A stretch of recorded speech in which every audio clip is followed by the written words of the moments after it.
Welcome back to Manor Lords, where we are continuing our Hilltop Fortress challenge. 10 burgage plots, 1 castle, an entire region awaiting to be conquered. Today's plan will strengthen the economy, secure those mercenary contracts, and start pressuring the Baron's lands. Brick by brick, claim by claim, the fortress isn't just for show anymore. It's about to become the seat of power. Now, before we jump in, let's take a quick breath and look back to what we achieved so far. We've just hit more than 6,000 subscribers, closing in on 7,000, and that's incredible.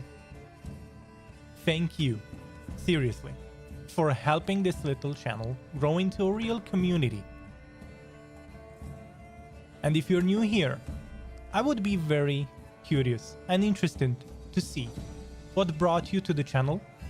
Was it the strategy, the chill vibes, I don't know, the topic itself, the game itself? I would really like to know.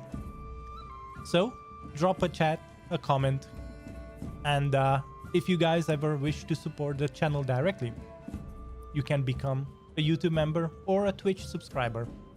We're building something awesome and great here, and we are going to continue to do so as long as possible. So, what's new in the game? What is new in Manor Lords? And what is new in our series so far? Well, Manor Lords continues to evolve as the same way our challenge continued to evolve. After coming back to the game after a long while, Manor Lords added 2 new maps, and we are playing on the mountain one. We already did this challenge on the new river map as well. You can check out both of them here in the top right hand corner. But as for what we did last time in this one particular challenge, well, we built the walls, the watchtowers, the economy just barely held up, but we made it through the early game, and it wasn't easy. We do have the limited space. We did encounter slow growth during the mid game a little bit with the 10 burgage plots having had only 20 families at the beginning, but finally we got there. Not only that, we had threats lurking about around our small little village. This village burned down twice before it got here, so it was truly a baptism by fire, you would say. But today we are going to be dealing with the rival called Hildelbold von Berenroot by his name. We have to conquer 2 more lands from him, and as simple as that sounds, it is gonna be quite an interesting challenge since we are limited in manpower. We are also limited in, well, you guessed it, mercenary capabilities, as most of our mercenaries are going to be archers and crossbowmen. But I do have a sense that since you guys have already joined the ranks of the true champions of the light, and if you are new to the channel and you are subscribed or follow on Twitch, you can become a true champion of the light too. All you have to do is just drop in the color and the weapon of your preference, and you can become a banner carrier the same way Marauder is. Marauder, being a founding member of the channel, together with Riven Geralt over on Twitch, two founding members have already joined the ranks. Now, I didn't make Riven Geralt, which is a truly wonderful name. So if you ever join the chat, Riven Geralt, don't forget to choose a color and the weapon. I know you usually watch the VODs, but skipping through all of this for the time being. Well, today is the day, and let's see how we move forward. So my first strategy will be to completely fill up the retinue, and the second will be to possibly have enough money so that we can keep the mercenaries active. So what I mean by active, what we need to be doing today is making enough. I mean, we need to make so much profit with our tiny little village so that we not only hire these guys, but we have enough money to pay them monthly. So the way I would want to do this probably is we are going to cycle through the huntsmen. What I mean by cycle, we are going to hire them, dismiss them, and hopefully when the new mercenaries pop in, it is going to be a cheaper one, something that we can afford to pay monthly. As for the rest of the two, well, these are somewhat cheap anyway. And as soon as we want to attack the Baron or declare war, we are going to do that right away. Now, welcome back, Marauder, to the chat. Welcome, everyone. Thank you for tuning in. Wowie Viva. We already have quite a few people joining in. Usually the first part of the stream, I do like to somewhat recap on what we did so far till you guys all tune in. And yeah, go from there. So, I think we have more than enough treasury to just fill up all the ranks now. And we also have to upgrade each and every one. So we already have Marauder here, so he's upgraded and all the rest. Now we need to just upgrade the rest of these guys.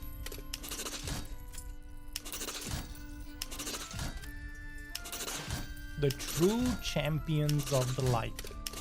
Now a couple of news. Yesterday we skipped one of the streams as I was preparing for the new game, the new variety game that we are going to be playing on the channel, the new challenge that is going to go with it. And the way we do this usually, let me just double check this. And the way we do this usually is we play new games on the channel here and there. But one thing that I do like and enjoy to do on the channel is set some challenges so that there is something, a flavor to what we do when we play through the game. And the type of challenge that I like to do is somewhat mid-core challenges. Now the reason why I could be doing hardcore challenges on the channel, yeah, I do enjoy doing some hardcore challenges on my own while I'm off stream when I play certain games. But overall, I do like to do some mid-core challenges here on stream. And the reason why I do it, so that if you ever wish to do the same, to follow along with your gameplay or your playthrough, I like to set the bar high so that we make it fairly interesting, but I also like to keep the bar low enough so that each and every one of you, if you so wish, to do a tiny village challenge, if you so wish to do a 30 burgers plot challenge, if you want to do a trading challenge here on the channel on Manor Lords or other games as well, you can do it. So you can follow along. You can try it yourself too. And who knows, maybe later down the road, when we become a professional at the game, we might do more hardcore challenges too. Now, on to the next variety game. We have quite a couple of games in the list. So just because I chose Stone Shard, so by the way, I chose Stone Shard for the next variety game, but that does not include that we are going to be, of course, covering KCD on the channel. And I was looking at Titan Quest 2. So I reached out to THQ to be part of the playtest. Unfortunately, they didn't deem the channel big enough to make it happen, because I really wanted to play the Titan Quest demo here on the channel. So once we get there, I might be covering that game as well, which is of course Titan Quest. If you didn't hear it before, it's hear of it before. It's an ARPG like Diablo, but it's like I don't know. It has a setting of like ancient Rome style in terms of design, but of course it does have like an ARPG flavor to it. It's just like Diablo, but with the skin of an ancient Rome gladiator style. Now,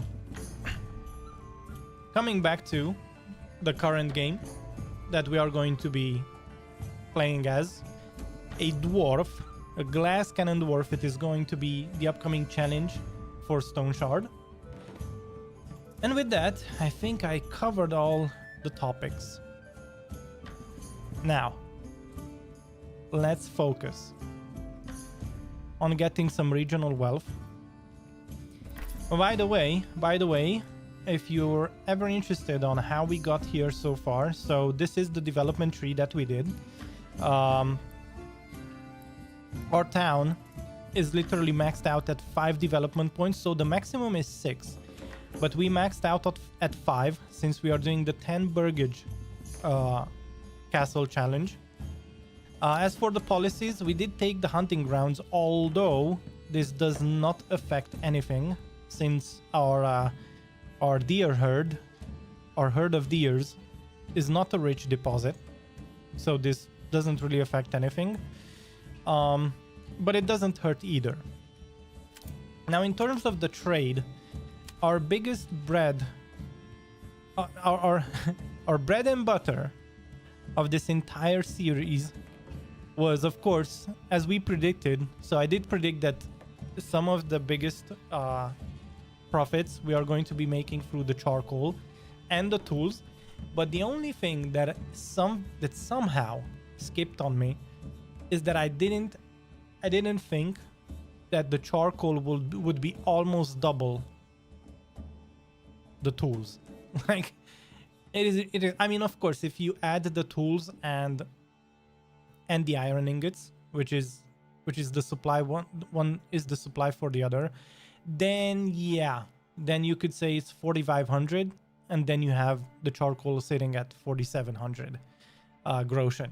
But all in all, I must say that the early game was sustained heavily on charcoal only. So this came in, the iron, the ingots, and the tools came in much later. And I think it was almost like 2 years ago in game where we started exporting the leather as well, because we are making plenty.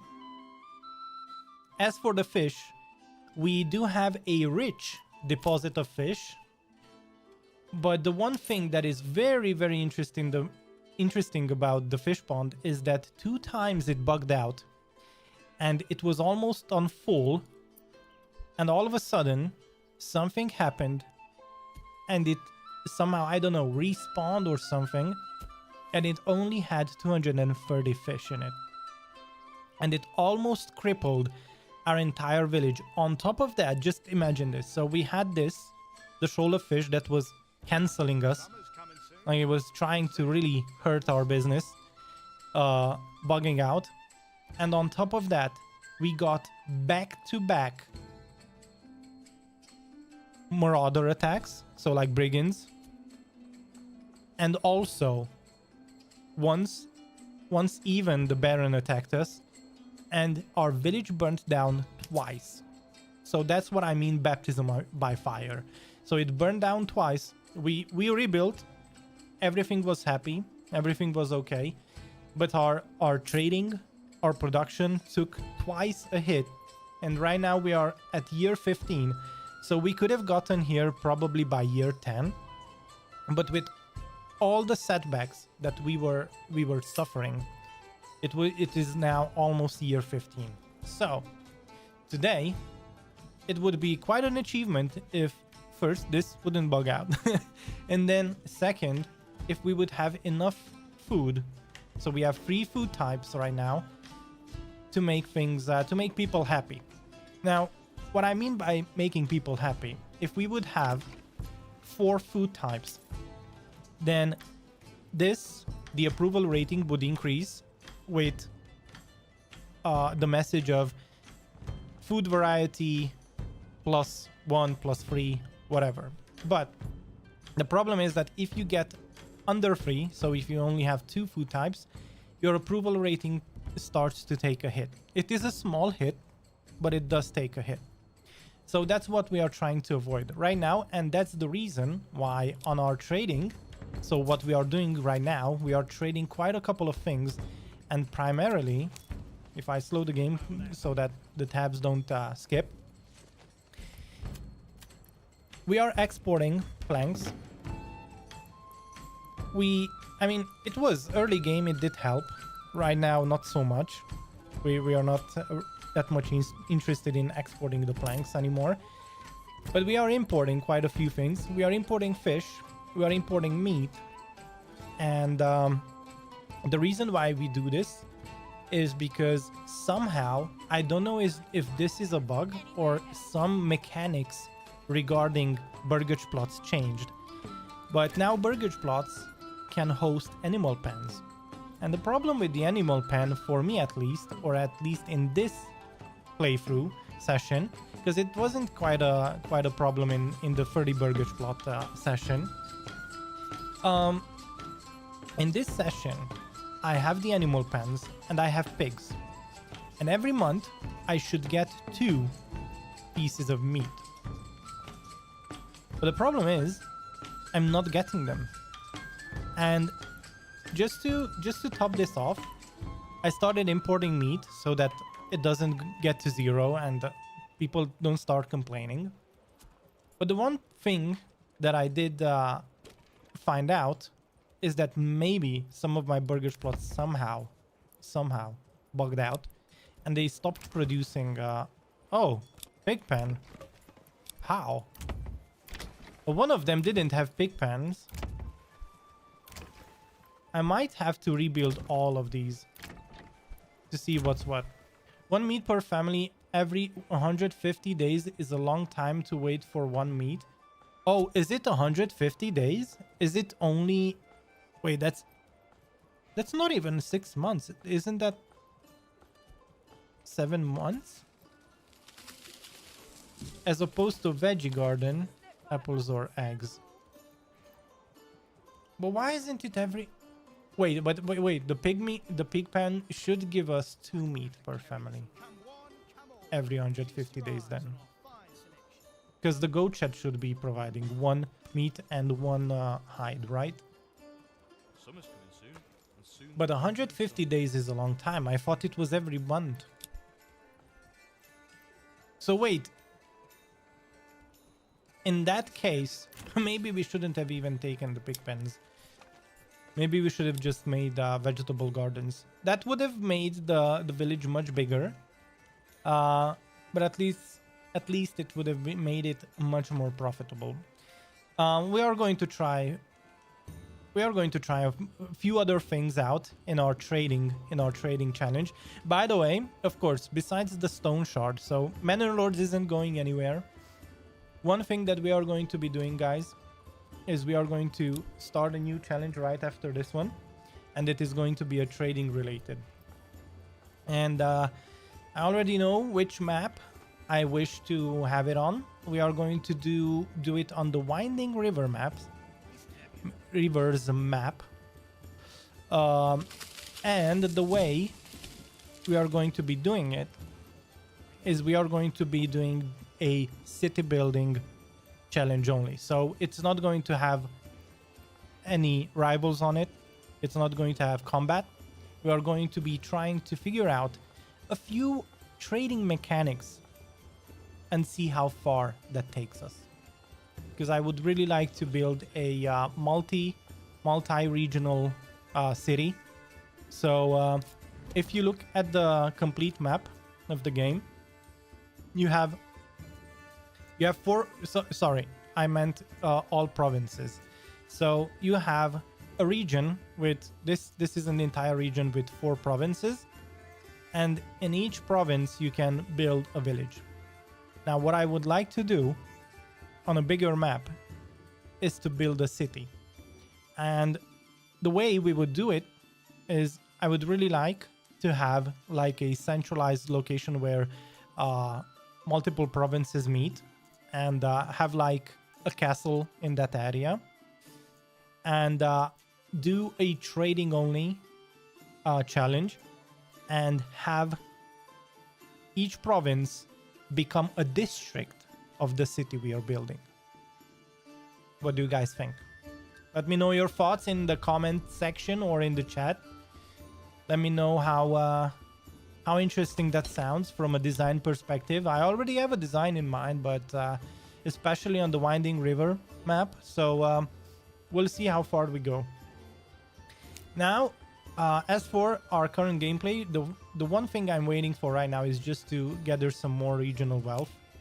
That's the only thing we're waiting for. I kind of want to have a treasury of around 5,000 so that we can get the mercenaries and start taking the first piece of land from the Baron Hildebrand von Baron Schlutz, because I would like to have Earlhart become a part of us soon.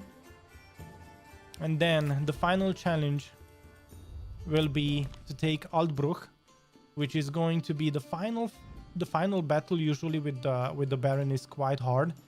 He has lots of units on the last wave, so we kind of want to make things work out, if that makes sense. Give me just a second. I had to tab out here. All right, everything seems to be okay. Okay, somehow it felt like the game sound was louder than my voice, but it isn't. All right. We have the shoal of fish. All right, so this isn't bugging out now. I'm quite happy to see that. We do have four families. I was... do you guys remember what I was doing towards the end of last? Oh, we built up the walls. That's why I had families laying around. Okay, I see. So we need to put these families back on the smithy and the bloomery. And then I had one more family to stand by, but it looks like I put them on the shoal of on fishing. I assigned them to fishing, so that's quite nice.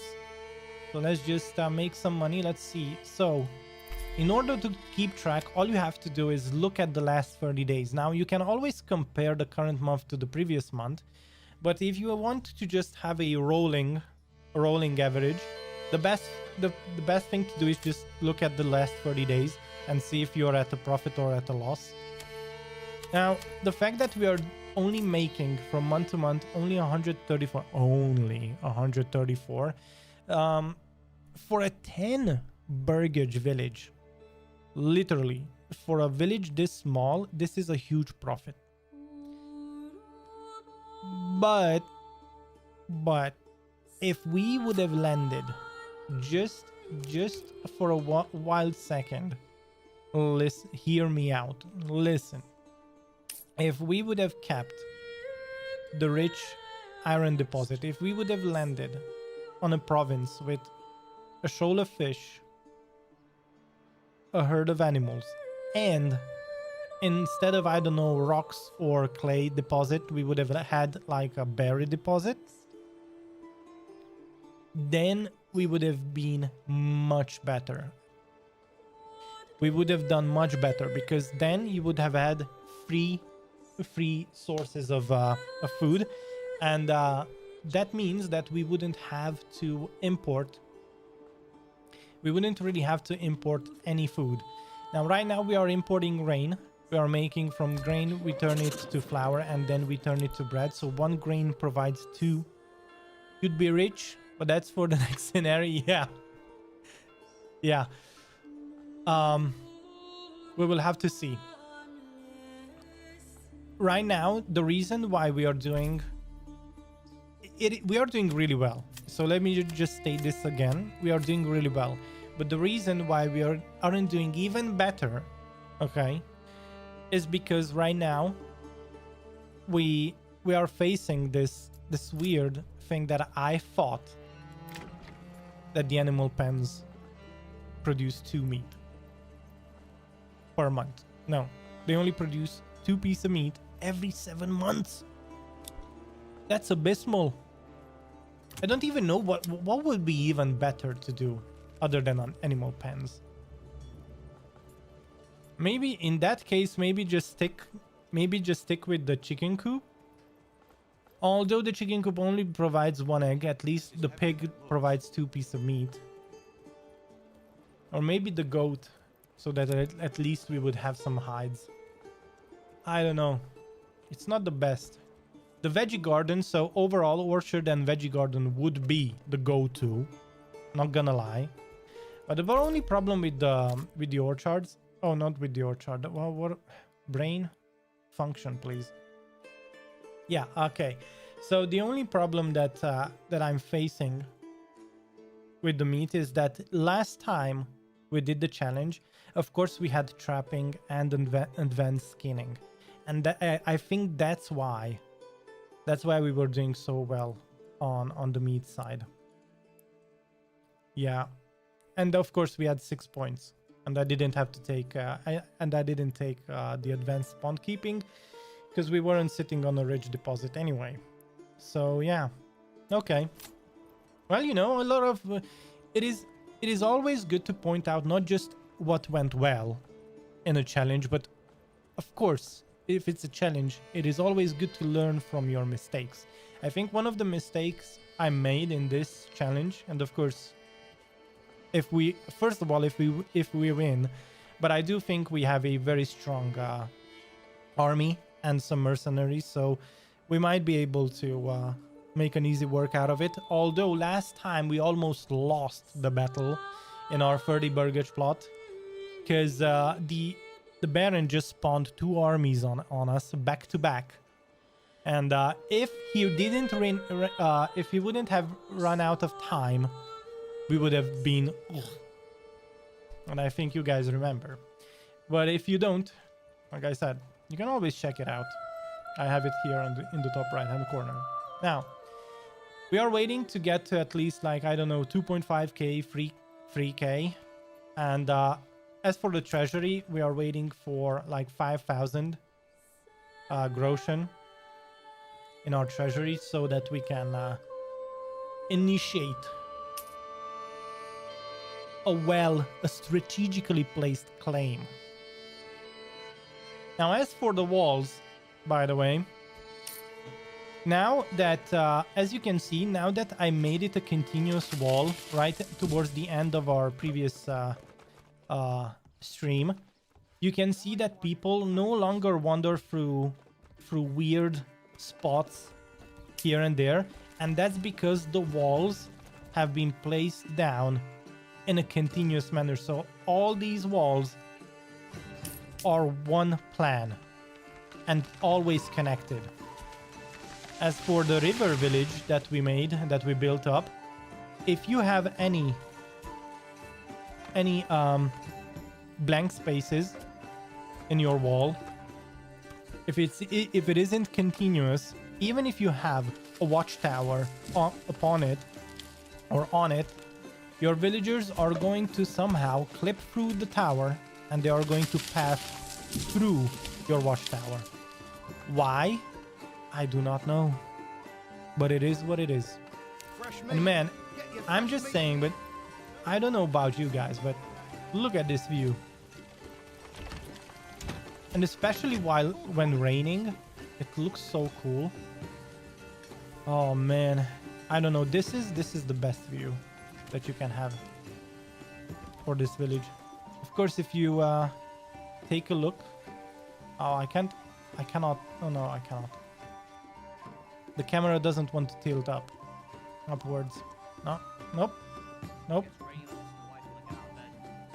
As a side note, I enjoy your content because you go in depth with the game, the mechanics, the strategies and tactics, as well as sharing your logic behind decision making. Oh, thank you for the insight.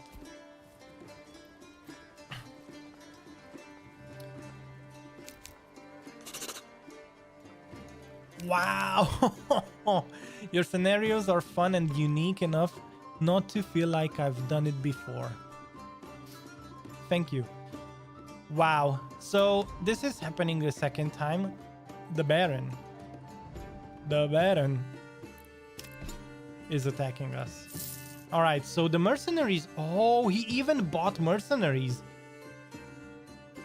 I think he bought like the cheaper guys. Because as you can see, that mercenary... Oh, the brigand. Yeah, the brigand and the archer. He bought them. So from a game mechanic perspective, now I understand that when he presses claims, he already has the army ready to attack. Quite interesting. So guys, I have an idea. Today, this is going to be the test. This, truth is, I think I'm really decent at the game, and so are you, so I can learn and help. Yeah, of course you are. Oh, those are mine. For some reason, I thought that those are the barons, but they aren't. Now, this is the one thing that I would really like for Greg. Greg, if you ever watch this VOD, please. I really love the castle update that you're going to put out, but please just let me decide where to spawn the mercenaries, please. Because if this would have been literally mid-battle or like while being attacked, look, till I join my forces up, it would already be well within my village, pillaging, raping my women, okay, and shit like that. Women and kids, hide your wife, hide your kids, boys. Today's the day.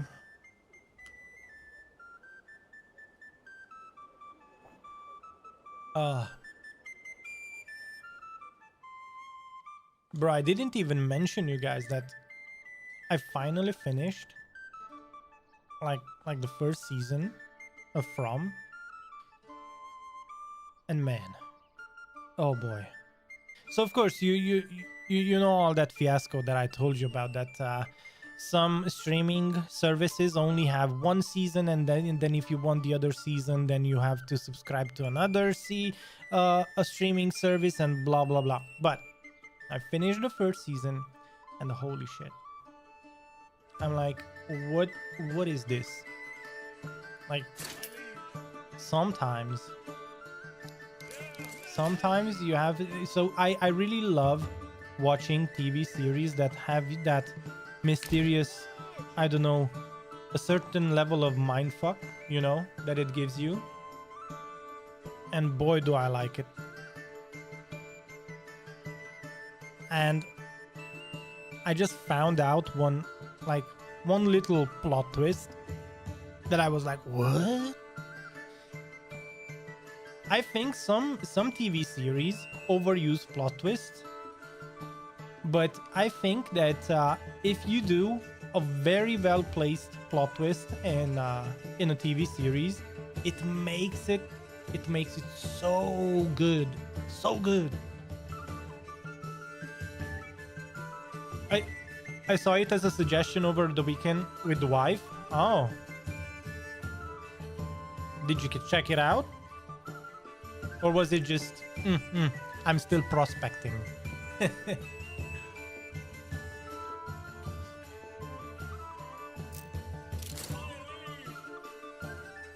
Let's see. All right, we are going to assemble our troops the last minute. As our villagers are also workers. So what we need to make sure of is that they don't leave their posts till the last minute.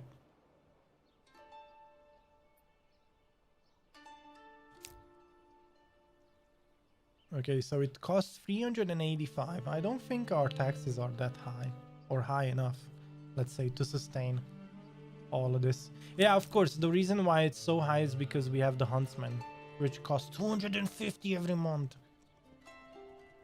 This weekend coming up likely started, but she gets scared at watching Disney movies, so I'll be solo. That's exactly the same way my wife treats me. She doesn't like horror stuff. She doesn't like, I mean, thriller, yeah.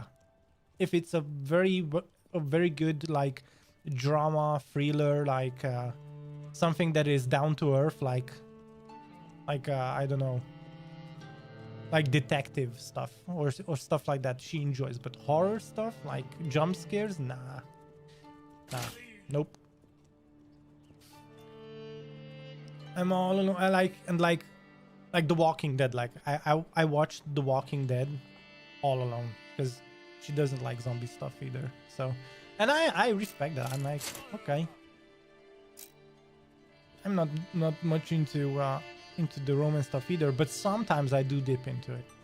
Sometimes like drama stuff, not necessarily up my alleyway, but sometimes it's like she's watching it and I just peek over, and sometimes I just get sucked into it and I realize myself that I've been peeking for like 20 minutes, and then I start asking questions like, but why did he do that and why did she?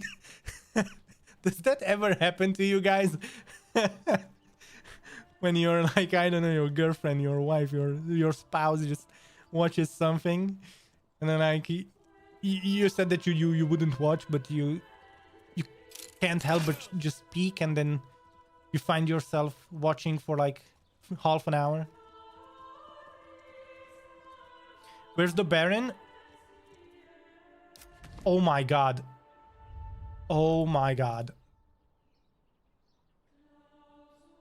I forgot to oh my goodness. Oh my god. Excuse me, guys. I didn't click.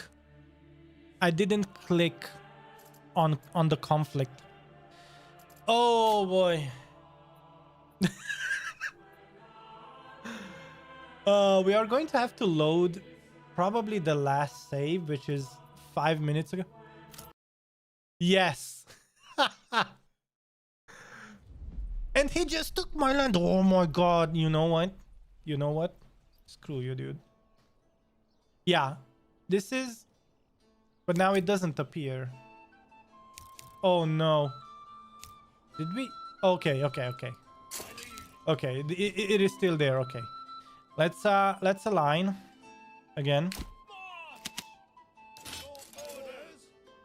So let's align again. Oh boy.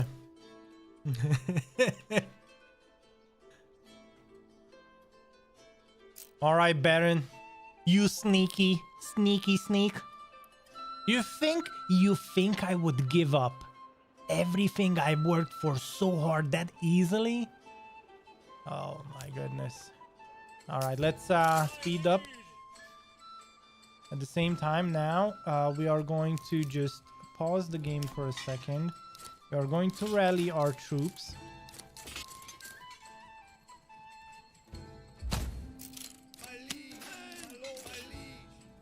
Stop running. You don't have to run. We are going to put double ranks behind our mercenaries. And then finally, we are going to have the retinue. Whoops, wrong button. We are going to have the retinue lining up behind our villagers. Oh my goodness, this is gonna look so cool. Trust me. We're supposed to have 24. I don't understand why we have only 21. I think they... Not all of them rallied yet. Yeah, okay. There we go. There we go. Alright. Okay, you can stop running. Okay, I need to keep my eye on this. I want to have everyone ready before we counterclaim. Okay, it is time. Alright, this is the moment. A new message from the Baron. I can make it worthwhile if you drop all your claims. And he is offering us 307 groschen. That to me, honestly, that to me sounds like an insult. All right. We are going to write back. And in diplomatic terms, we just say, my claims are non-negotiable. But what we understand by this, in colloquial hillbilly language, is like, up your stew, buddy. Okay? And that's what we want. We need to let him know. Okay, enemy spotted. That was, oh my god, I sounded just like the guy from that sound cue from Counter-Strike 1.6. Have you ever played it, guys? CS 1.6. I played it with my buddies over the weekend. Like, sometimes we have this like retro nostalgia feels, and we played CS 1.6 over the weekend, like the good old Counter-Strike, which was, by the way, it was €1 on Steam. It was best spent euro ever. I had it back in the day, but I don't even know if it was like on CD or like whatever back in the day. But man, because of course it was part of the Half-Life. Bless you. That was waifu. She caught a cold over the weekend because she's a teacher teaching kids, and it looks like she caught a cold. So don't mind the sneezing, guys, in the background.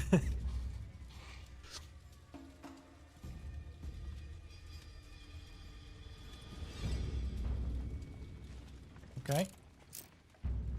So we were playing over the weekend, and then you hear this guy say, enemy spotted, you know?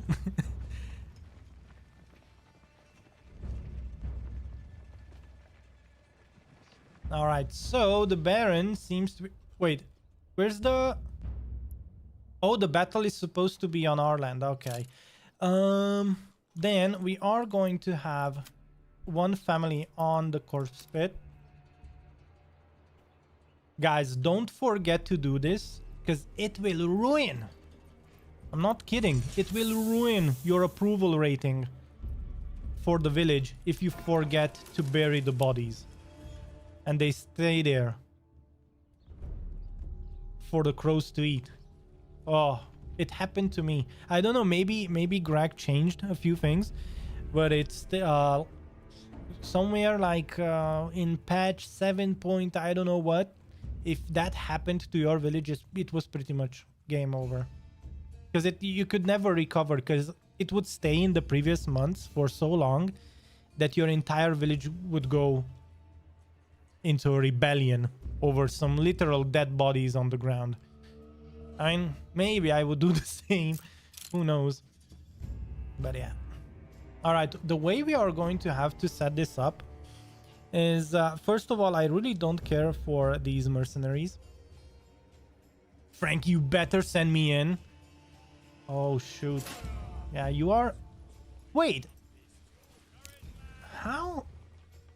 You're not the banner carrier anymore? How did that happen? Well, I mean, if you want to be sent in, look at you guys. If you want to be sent in, you're standing literally here in the middle. Oh, by the way, guys, don't forget, type the color and weapon of your choice, and you can become a true champion of the light. As you can see, they are called the champions of the light. It's not retinue. Retinue sounds so foreign, so cold. But if I call you a true champion of the light, now that sounds much better. Wording is important. So, retinue. The retinue sits behind. Oh, we need to break their morale. We need to break their soul. And we need to shout at them, just like Vikings. We need to dress in blood and shout at them. Okay, so first of all archers fire at will. Shoot at will. Looks like...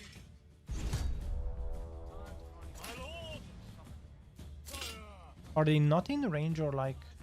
Huh. Enemy unit spotted. Enemy spotted. Okay. Let's see.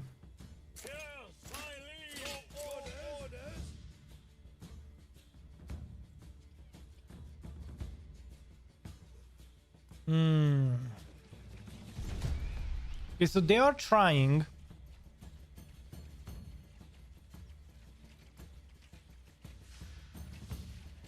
So they are attacking here. Okay, we need to rethink the way we think. We are going to send these guys in. The retinue is going to probably intercept, but that doesn't really matter, does it? And now we are going to double, triple, quadruple on these guys. And we are going to also send in some of our people. The retinue is going to be dealt with by, I don't know, these three guys. And then finally, not the retinue, I wanted to say the spear militia. And then the retinue finally, let's see. The retinue is going to support. Well, we need to show off, don't we? I think our retinue is much better because we are shining in armor. Look, and if we look at the enemy's retinue, just like they didn't even upgrade. Oh, they didn't even upgrade. Wow. Well, you guys are fighting on the wrong side. You joined the wrong side of history, boys. No problem. We are going to show off. So, we are going to literally charge in at the retinue. And, alright. Let's have this. Once we close in, we are going to charge.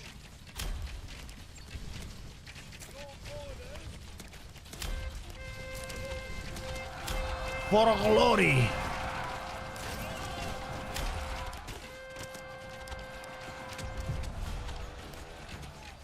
Wow.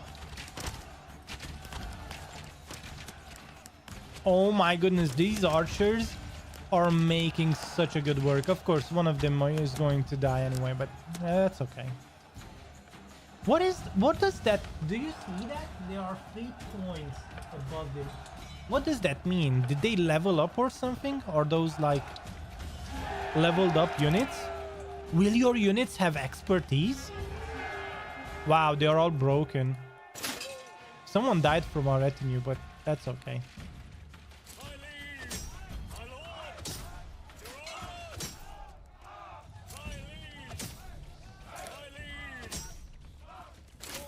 Okay. Go.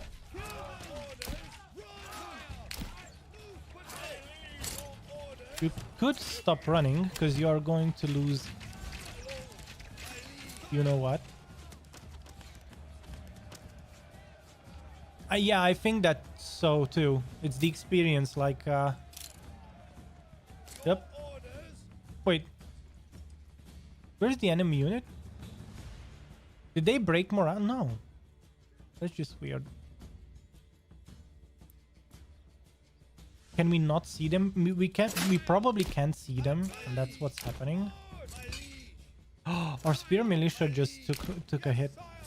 We only have 18 people now. All right, so okay, Marauder is still alive, and then yeah, everyone's alive, -1 though. It's okay.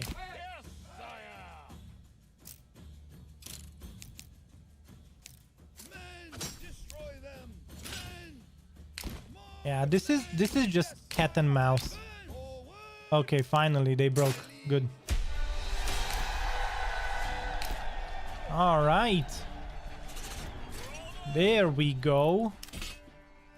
Let's see. Can we get more mercenaries? Not really. Not really, says the game. All right, we defended the land.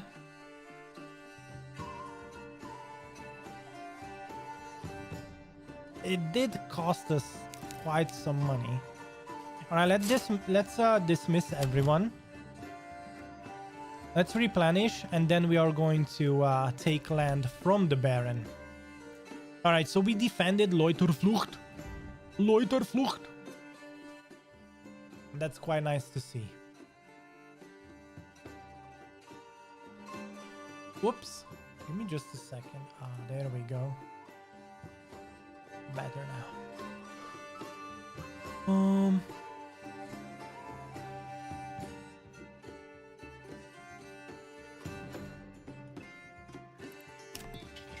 Let us see.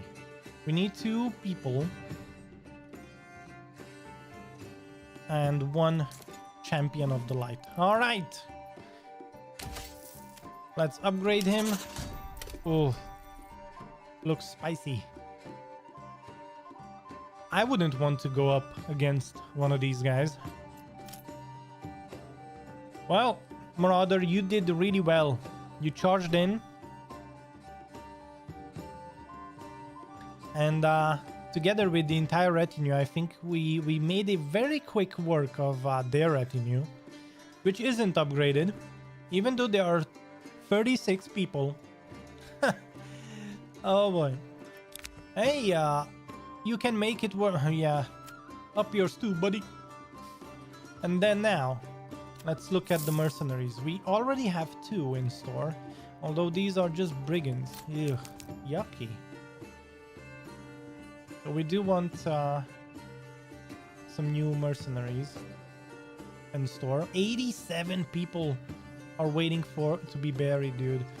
Look, this was a big battle. Lots of guys found their end here. But I mean, you know what? It is their fault. They attacked first.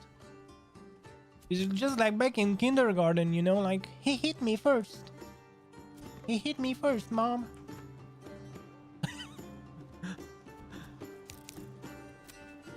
Yeah. Yeah, we're gonna have to wait for the month refresh. You're right.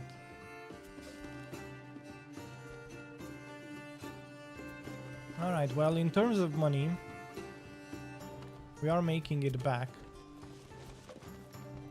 I just don't understand. Wait, the charcoal? Wait a second. What is going on here?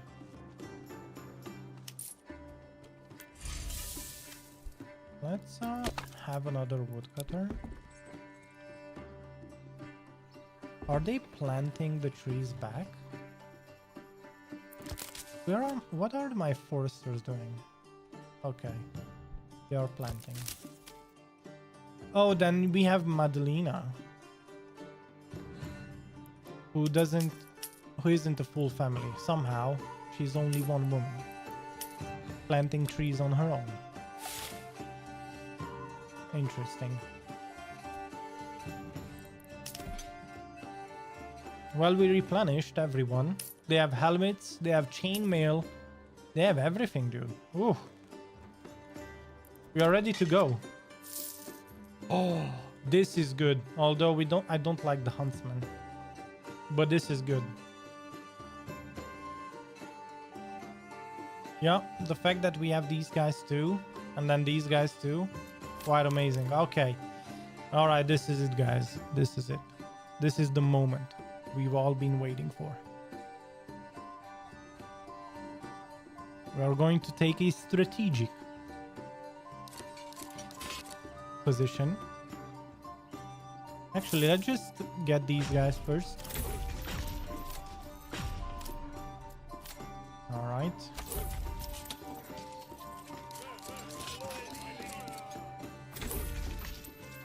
Well, of course, the brigands usually don't even know how to stay in line, as you can see right here. Look.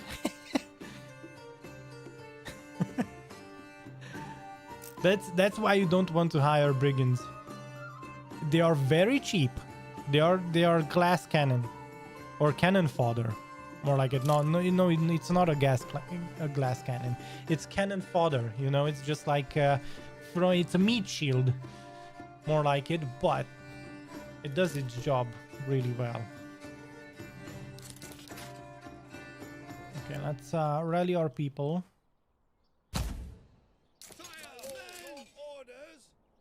Stop running. And then what we need to do, actually, could I win without the spear militia? Could I win without the spear militia? So that I don't break the economy of my game. We will try that out some other time, but today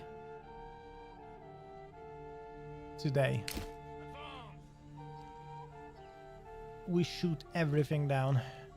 Oh my goodness. Once this is done, it is gonna be perfect. Okay, so one thing that you need to make sure of every time is that they are not running good, so that they don't get fatigued. So how is it that they are supposed to get experience? So experience plus 25, it probably means that they are going to get 25% more experience, probably, I don't know. But their efficiency, but they don't get those marks of experience. I do have enough money to sustain a very long war, so I think 400 is per month. We kind of have it. We can is it? Oh no, it's a half a year almost.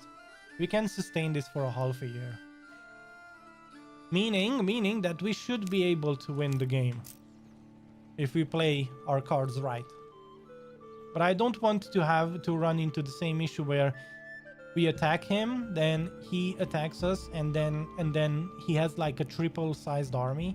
I kind of don't want that. So right now, so what we need to make sure of is that before any of these mercenaries replenish, we need to declare war.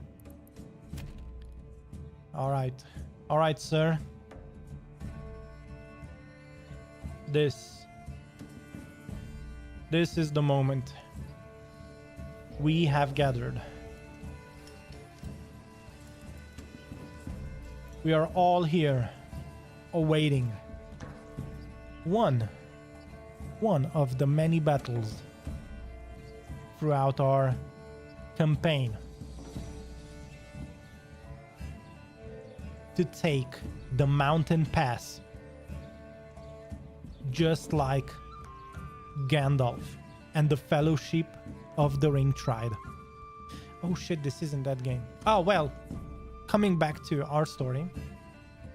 If we control this beautiful mountain pass, We can. We can take control of it. We can tax traders. And we can grow as our own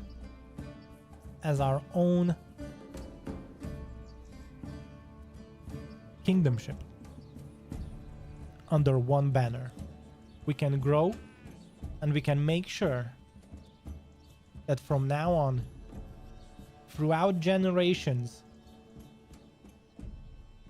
our kids and the kids of our kids and then the kids of our kids of our kids are going to thrive in a land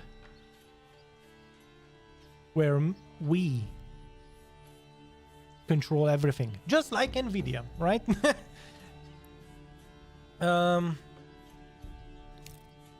Wow, did you guys see that 5090 release? Oh my goodness.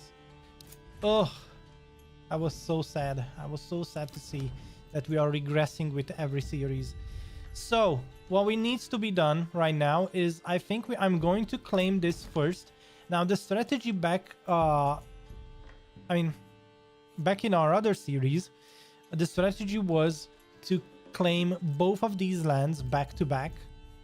But the problem is, I don't want to run into an issue with having to deal with multiple armies at once. So we are going to go back to just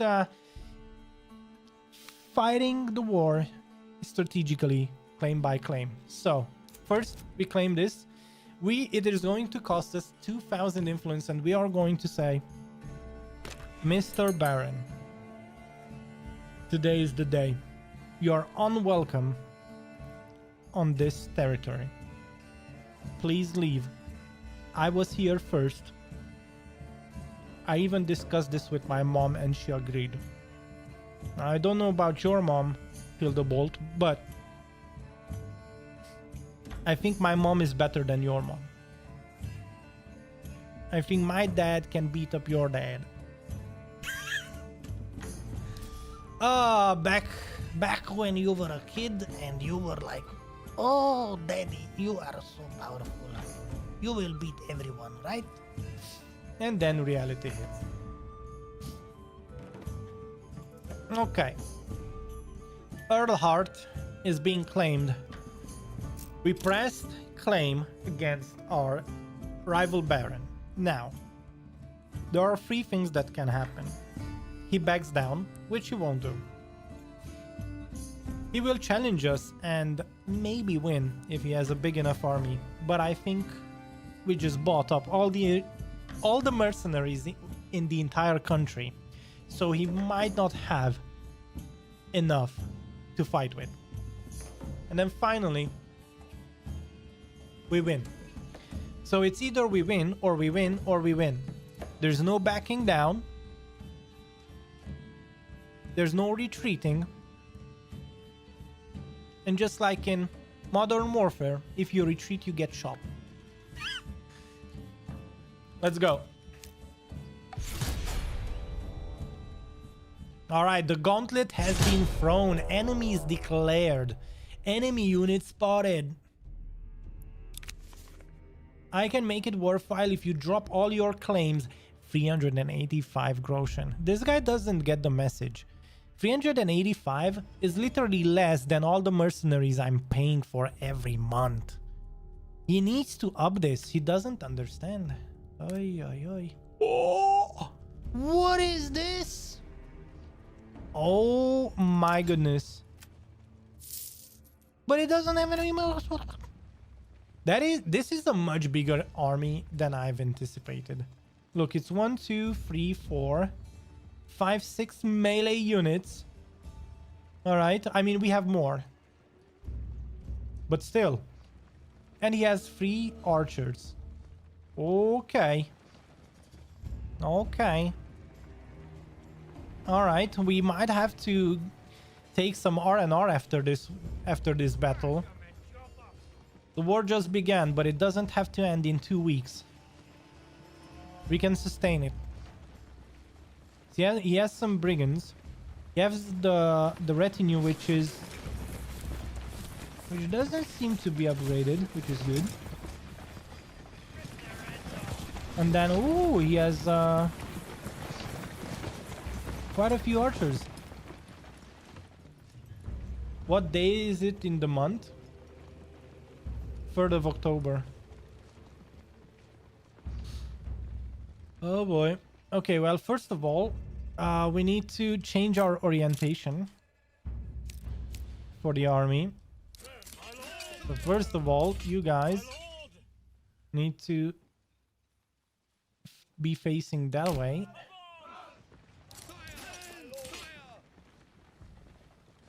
All right, something like that.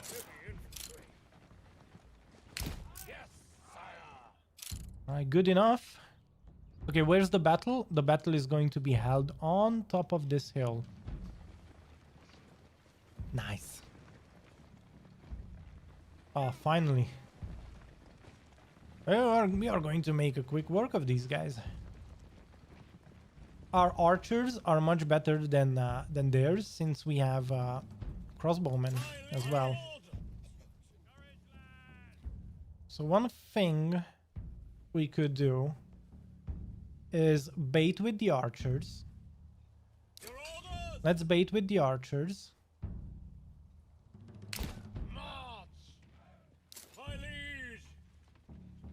This is what I'm gonna do. I'm going to bait them with the archers, and I'm going to have melee guys just right behind them.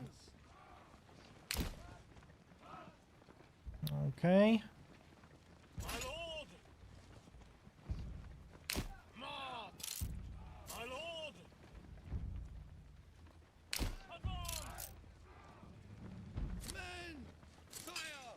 All right. Sounds good enough.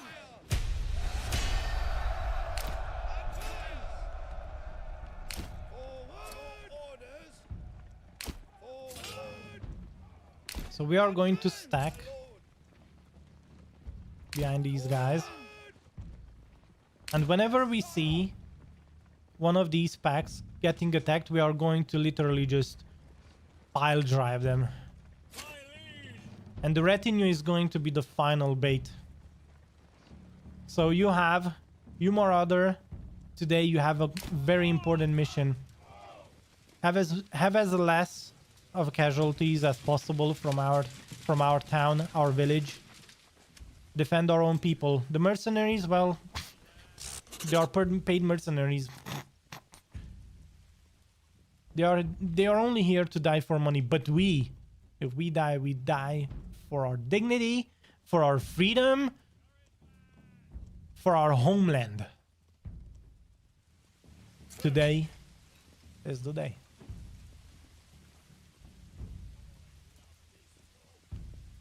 And so it begins. It is raining.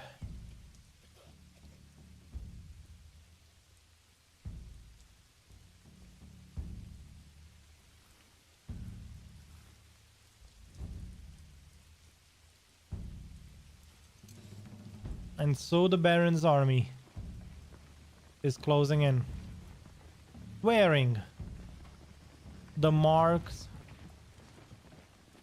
of the king. All right, they are charging. It is time.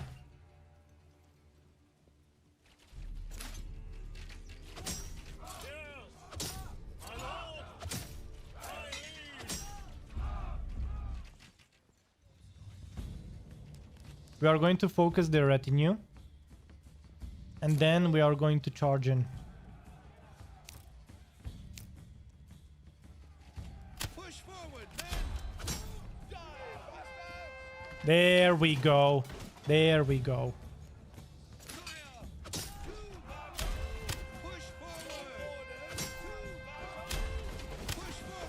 Okay.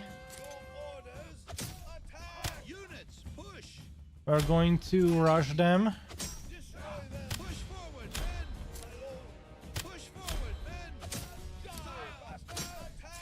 We're going to send in the brigands. And on top of his retinue, we are going to also send in our own retinue. We do have some archers in the back there. We do have some brigands here on the right. These guys are only brigands anyway. There we go. All right, finally. Today, you see battle.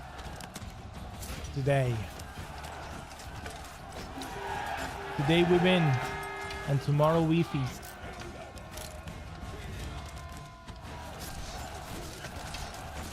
Oh my God.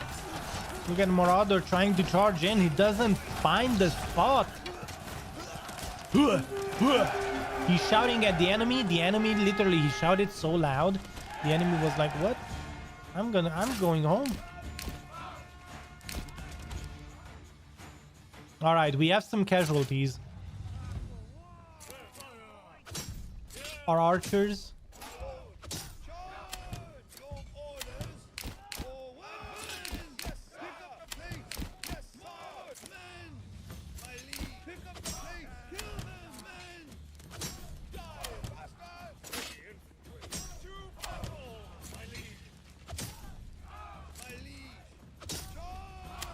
Don't charge, don't charge.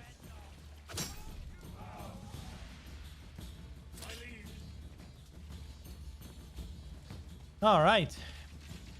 Here we go.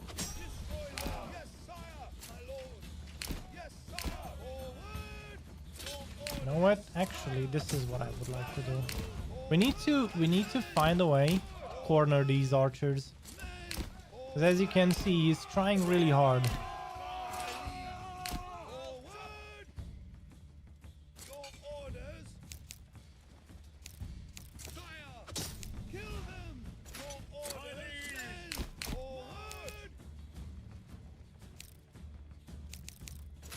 Right. Really? You're running away? Really? Wow. Wow. Are we not? Oh, the battle is moving? I see. Okay, I see what is going on. We need to broaden our angles of attack.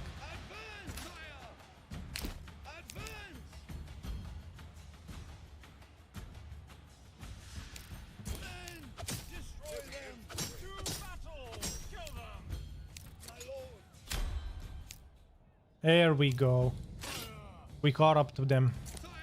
This cat and mouse game that the AI does, I'm not really fond of, because you can deal with them anyway. So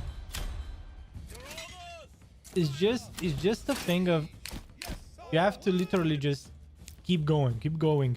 I know they are trying to harass. I know what they are doing. It is a good strategy, but all in all,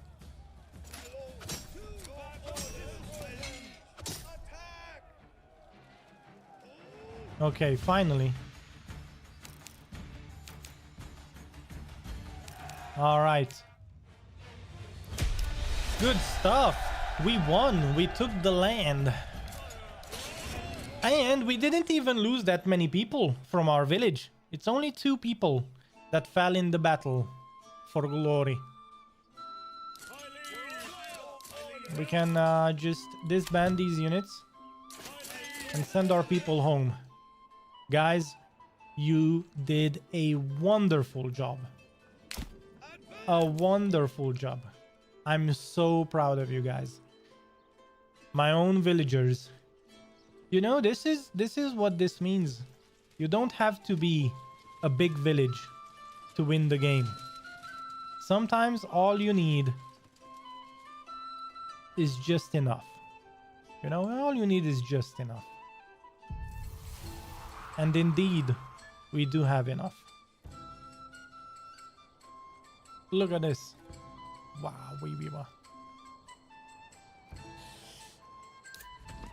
all we need now is Altbruch. And then we would have won the game.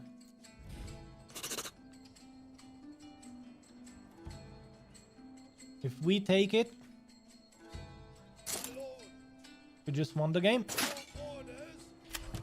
Everyone can go home. Thank you for your service, people. Let's replenish. Let's see. Where's... Okay, Marauder is still alive, so that's good.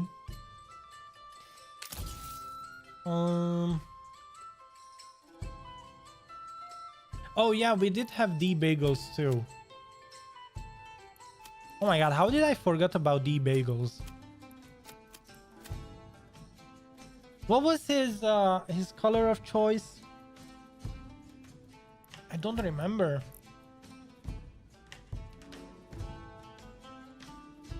I think he was using a sword.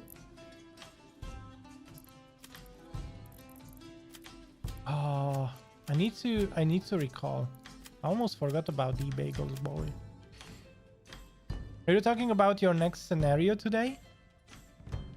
If we finish earlier today, we could take a look at the next scenario. I don't have... So usually what I do is I fish for maps, for certain maps and layouts, so that I know what to do within the challenge. We could do that today. Yo, you said my name, of course. I have a really good memory. I remember a lot of people.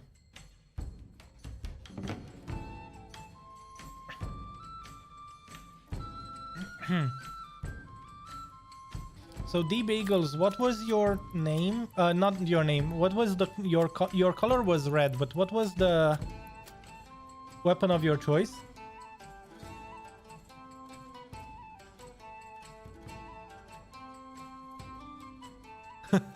Red, yeah. His color was red.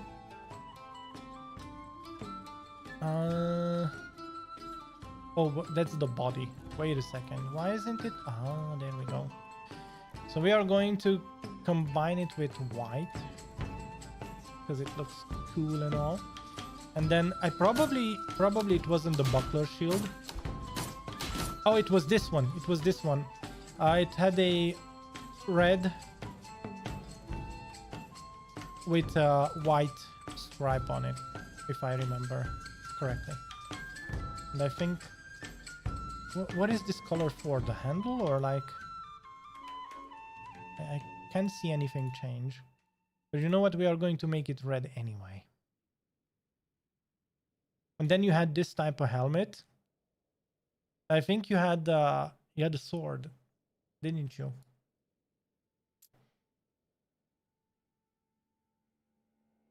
You had a double sword with sword, so... And then I think Marauder, where was... And then, yeah. And Marauder, yeah, you did have the axe. All right, next time you guys are going to... In the final battle, you are going to see some battle. You are going to see some action.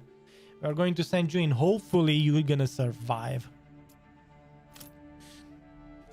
All right. It is going to be...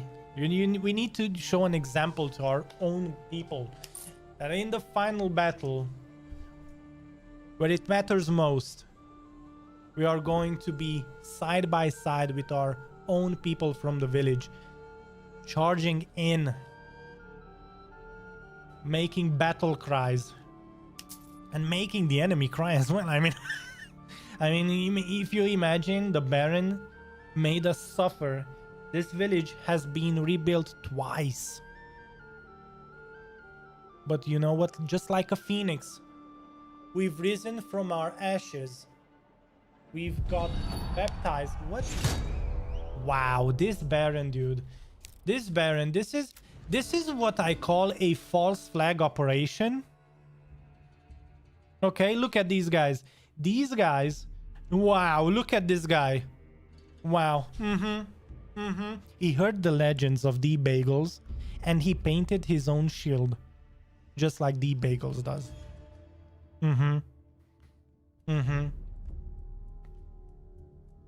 He heard the legends of the first Manor Lord. All right. I'm just saying. And if this game ever had a false flag operation, this is what it is.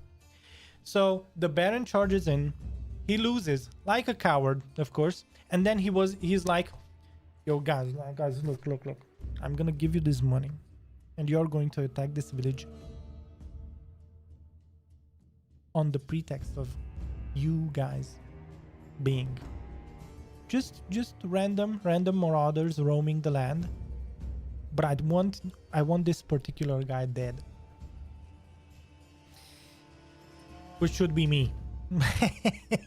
But he doesn't know. He doesn't know. He doesn't know that I am eternal in his eyes. I will always be here. This mountain pass is ours. And if we cannot take it with diplomacy, we are going to take it by force. Well then, let's see. We have the brigands moving up, that's for sure, but at least this time around we have enough villagers that even if the guys, our mercenaries, don't make it. Wow. Well, you know what? I am going to send these guys in. I don't even care if they don't spawn in the same area. And, oh, they did spawn in the same area. Good. Finally. We are going to try and do this without any locals. So the Baron thinks that only he has money to pay for false flag operations. Well, he's in for a treat today because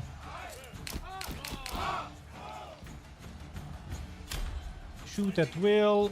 They can't shoot at will. We don't want to allow friendly fire. These guys can't see, huh? Okay. Maybe now? No?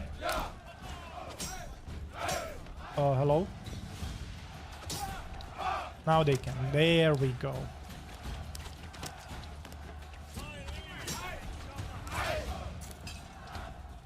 Let's see. Are they breaking morale? Oh, one of them did. There we go. There we go. They are surrounded. Surrounded. They are surrounded, by the way. Pun intended. To survive is to delay my destiny to the halls of Valhalla. Very nicely worded. I think that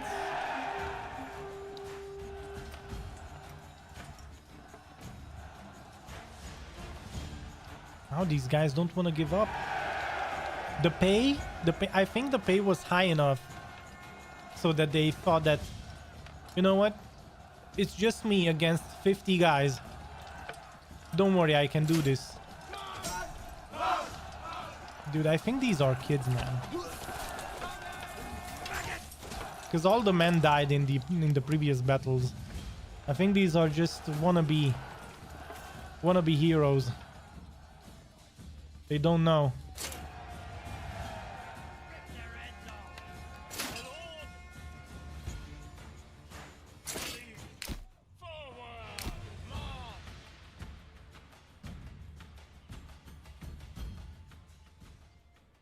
Okay. Is this it? They gone? They gone. Thank you, mercenary. Oh, they despawned? Okay, I thought they are going to leave the map. Well, thank you, mercenaries, for your assistance. Looks like the Baron is tricky. He's trying stuff. He's sneaking about. I don't like that.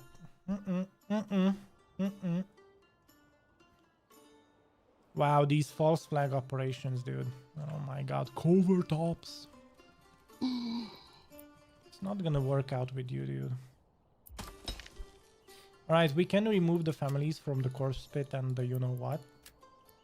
Let's send them back to fishing.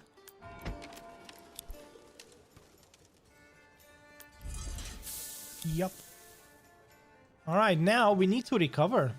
We are going to have to speed up the game a bit. Let's just speed up the game and, you know, we can continue with some light discussions. So, I was playing CS 1.6 with the buddies, and it was so interesting to play retro games again. Usually we do these like retro gaming sessions sometimes. Wait, running out of food? How? Wait a second. No, we are not. No, we are not. Game, please. And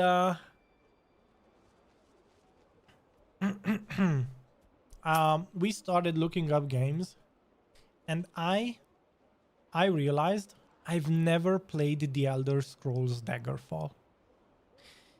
Now, this is interesting because back in when I was a kid, you know, I played a lot of Oblivion, and a lot of Skyrim. So I think if I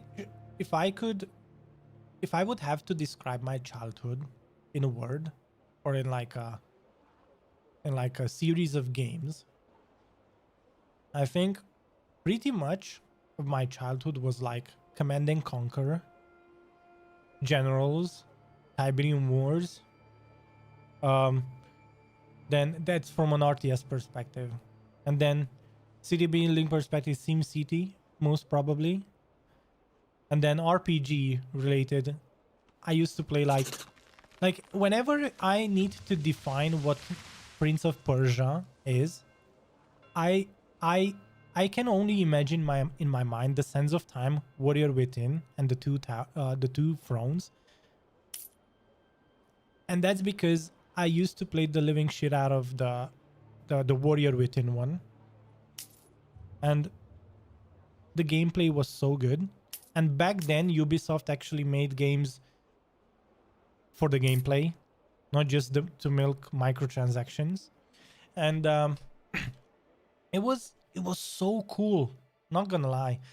And then from an RPG, like a pure RPG perspective, or like not like a CRPG, because it was only recently that I found out about Baldur's Gate, and it was just a little bit before Baldur's Gate 3 came out.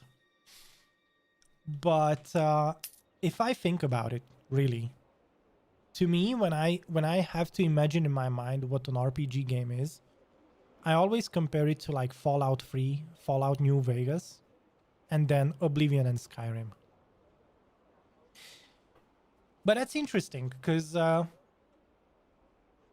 if you guys have to think of one game from each genre that I described that would describe the genre for you, what would you say? Well, what does come to your mind? What comes to your mind when you have to think of a genre? Unreal Tournament, yeah, that too. Quake 2 for me. Oh man, Quake 2 was I even played it a couple of months ago. The Quake 2 the complete series, because it supports 4K. Oh man. Unreal Tournament, yes, that too. StarCraft was so good. Oh man, I used to I recall playing it as a kid, and I used to play it with cheats. And don't you point fingers at me. You used cheat codes too when you were a kid. It had all these codes, like to reveal the map, to get minerals. I think it even had like a cheat code of in which you would get minerals and gas. But I don't know if it was a cheat code for StarCraft or for Age of Empires. I think it was something for nothing. Oh, and the God mode for StarCraft, the cheat code was power overwhelming. The reason, don't ask me why I recall these memories. They were such a long time ago. Doom. Oh yeah, Doom 2.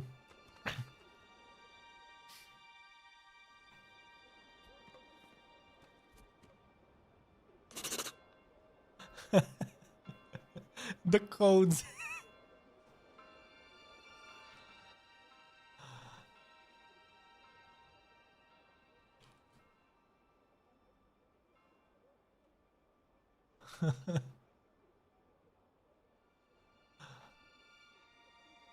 Yeah. Well then, how are we doing? Ooh, 1200 already. Nice. 1400. Good stuff. Good stuff. We are rebuilding our economy, our capital, let's say, just the pure capital. We are rebuilding it. Nice. Good to see. We do need some treasury though. So when I think of it, of course, and then I realized, wow, I haven't played Morrowind from the Elder Scrolls series and Daggerfall. And then I was thinking, man, if I would ever want to go back to Oblivion or to Skyrim to play it again, which by the way, guys, so I used to travel a lot for work, and I bought a Steam Deck. And funny thing, I bought the Steam Deck and I thought that, hey, it can only run indie games, it can only run small stuff, not that big a deal, right? And then like very easy lightweight games. So then I googled it up and I saw someone on Reddit installing Skyrim on Steam Deck, and I tried it out too. And dude, Steam Deck runs Skyrim in 1080p flawlessly. You have to tweak one or two settings right on the launcher, but Steam Deck running Skyrim, and the game, if you boot it up, so if you put it on TV or like on a monitor in 1080p, of course you will see that the graphics aged a bit, and even with the enhanced edition, you're going to see that, okay, well, of course it's not Cyberpunk 2077, that's for sure. But bro, if you play it on Steam Deck and it's somehow zoomed out, it looks so cool. And then I forgot about myself and I played Skyrim for like 4 hours. So I didn't even know that Steam Deck runs so well. So, and then, you know, when you get a new gadget, or when you build a new PC or something, you go into this spiral of, and now can it run this as well? Can it run that as well? And I started just installing games on it non-stop, and and the amount of things that you can play on that handheld console, bro, it's mind-blowing. It's mind-blowing. American Truck Simulator, it runs it in 1080p. You can put it on TV, and especially if your TV has like this built-in 4K upscaler from 1080p, it really looks cool as well. It's mind-blowing, not gonna lie. One tiny console that, like, I don't know, I'm gonna nerd out right now. So it only consumes like somewhere 25-30 watts power consumption, 30 watts, and you're playing on a 4K TV. Of course it's not max graphics, it's like medium graphics, and it's upscaled from 1080p. But if you're sitting from like 3 meters away or like 4 meters away from the TV, you don't even notice it. It's only like we're sitting right now in front of the PC, so it's only if I play 4K and I'm gluing my eyes to the monitor, I see, okay, well, there's a clear difference right now, right? So, but the fact that you can play certain games on a 30-watt consumption handheld console, plug it to the TV. That's mind-blowing how far technology has come, has truly come. But yeah, it's quite interesting.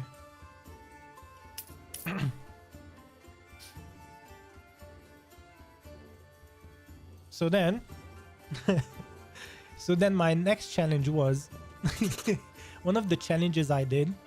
This was like a personal challenge before the Steam Deck, right? Before the Steam Deck, I was like, if I would have to travel, would I want a console?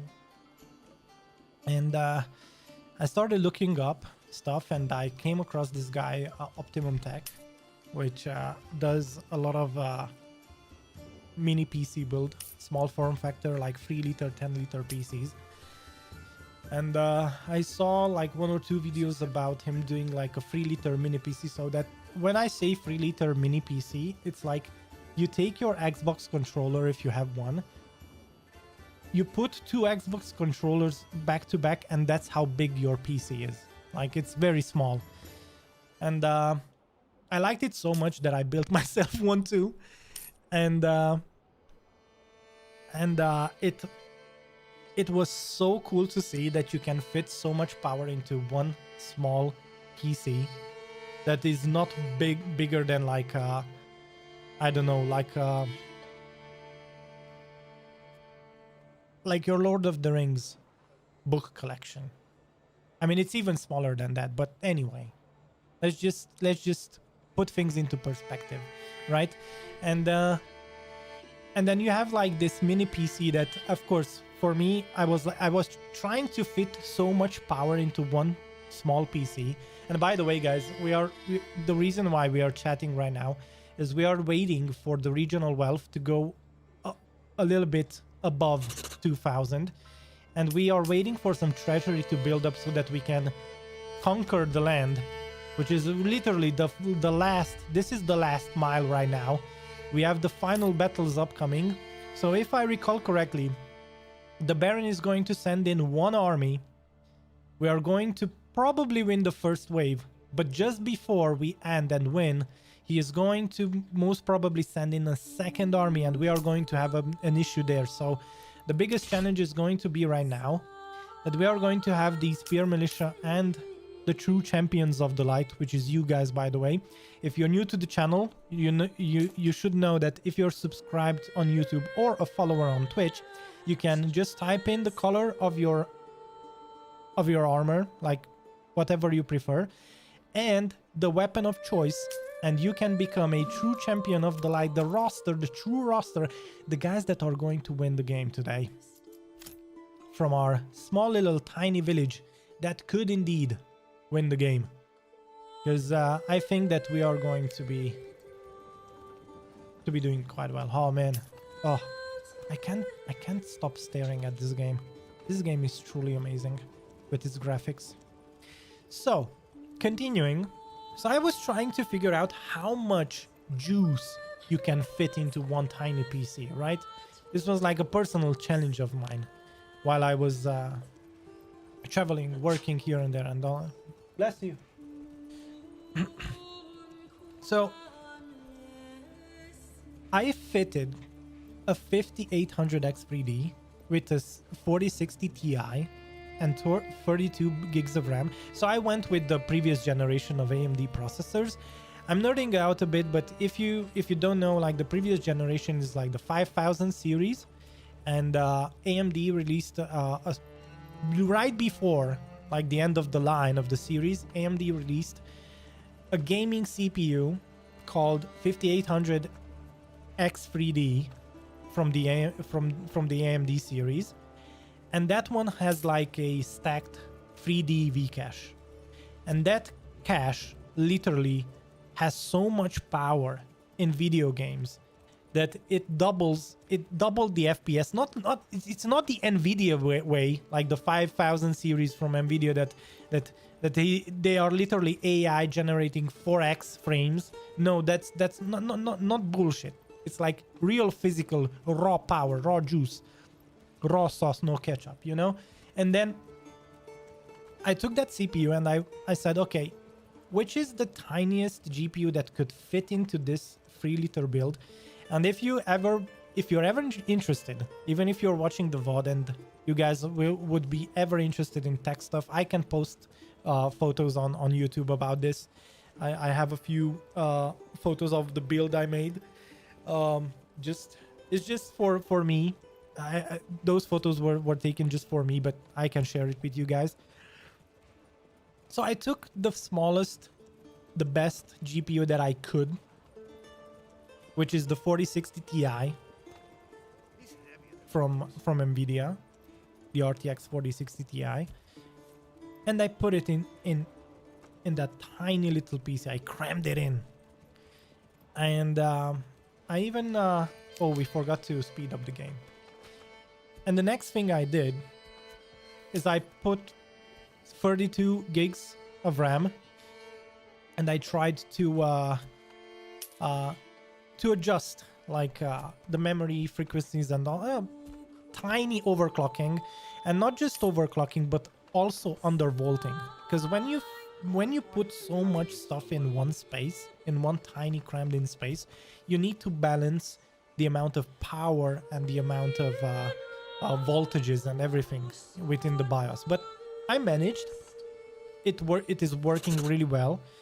One of the concerns I had was noise from the vents, vent noise, but the 5800 X3D runs very smoothly, and I even installed like a custom fan control that takes over the fan controlling within your entire system. I think at the kernel level or something, or whatever. And then what I did in order to keep the chassis cool is I took control over the GPU fan, which normally if the GPU doesn't hit a certain threshold in temperature, what it does usually is it doesn't spin up, so it stays at 0 RPM. It's off. But I moved it from off to like at a minimum, very silent 1800 RPM. So just in comparison, the maximum RPM is 3500, but I keep it at somewhere 16 to 1800, which is dead silent, so you don't hear it. And then the reason why I did this, by the way, is because the GPU is back to the motherboard in this crammed little space, and what the GPU fan is doing, it is cooling the GPU so much that the big radiator acts as a cooler for the entire chassis. so in all, the PC is very, very lightweight on even on consumption. In idle, it consumes somewhere around if I recall correctly, somewhere around 50 watts.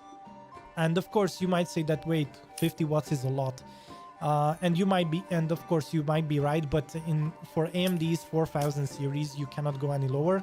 It's a lot of it comes from the chipset. And then finally, so by the way, undervolting, yeah, right. So the undervolting I did so that it's an undervolted overclock. So the specs is the same. The capabilities of both the CPU and the GPU are still the same.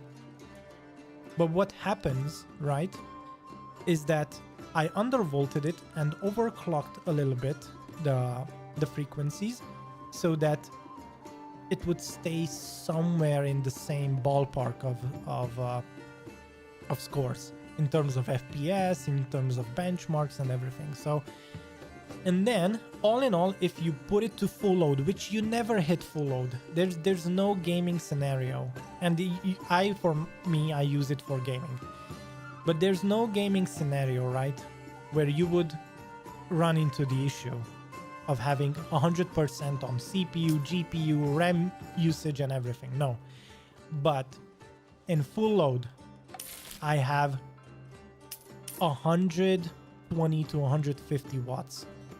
It, of course, it spikes even in benchmarks. Is usually it's a battle between the CPU and the GPU, right?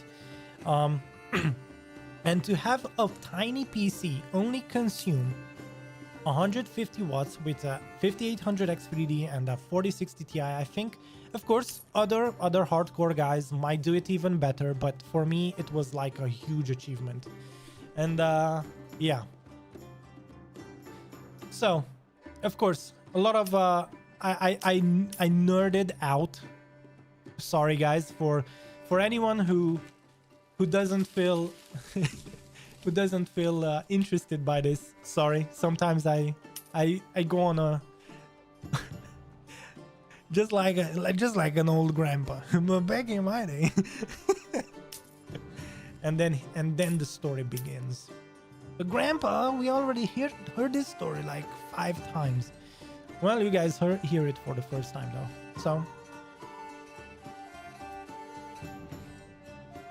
So all in all, the performances are quite cool, but in the end, I voted for. So, of course, that PC became my wife's PC, so she can work on it.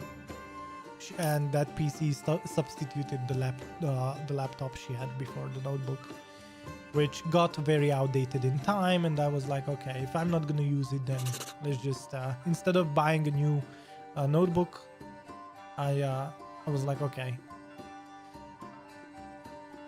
she should use it, because instead of buying a notebook, I bought a Steam Deck instead, and I used the Steam Deck for traveling in that case. So, all right, we are on 2600 and 3500 on treasury. It's just a little bit more if we could get, but at a certain point, the reason why the regional wealth doesn't go up is at a certain point you hit a threshold. Now that threshold is the balancing of the land tax. So 6% means that it is, if it's 6% of 100 groschen, it is going to be 6 groschen. But if it's 6% of 2500 groschen, that's somewhere around it's 660, 120, 150 groschen at 2500. Am I correct? I think I am. Yeah, so it's 150 groschen every month at 2500 groschen. And that means that this value is subtracted every month, that 150. And if we don't make enough trade, so we need to make enough to balance things out, we need to make enough trade every month to have enough money to be taken from the regional wealth. And what I mean by that is this is going to go up and up and up as long as this is stable. Now, this means that I think for the past couple of months we are sitting on 2500, so I think this is pretty much the amount we can do. So your monthly profit is usually the amount you can offload to the treasury. Now, of course, this is erroneous because we didn't import anything yet. But if we look at the... Okay, well, this isn't working in my favor right now. Oh, exports. Sorry. We were looking at the wrong tab. Previous month. Yeah, current year. So if you divide this by 12, it's going to be somewhere around, I don't know, 180. So it's 80, not 180. It's somewhere around 80 or something. So what this means is that I think we are pretty much stagnant at 2500. Yeah. So I think we can go to war now. In order to go to war, well, first of all, winter is coming, and that might be interesting to see how it works out. But as you can see right now, if we get these guys, Can we cycle these guys? I don't like them. Let's cycle them. The way I do cycling is you buy them and then you disband them, and next month hopefully we get different guys. I don't know, hopefully. So what I want to try and do is the amount of money that we make from regional wealth into the treasury, which is somewhere around 150, let's say 150 groschen a month. That's the budget that we can afford to sustain continuously the mercenaries that we want to get. I know it might be harder to follow along, but the long story short, the amount of treasury you make a month, that's the budget you should work with if you want to hire mercenaries and also keep them in your village. So that's... Oh, I worded that much better the second time around. Sorry, guys.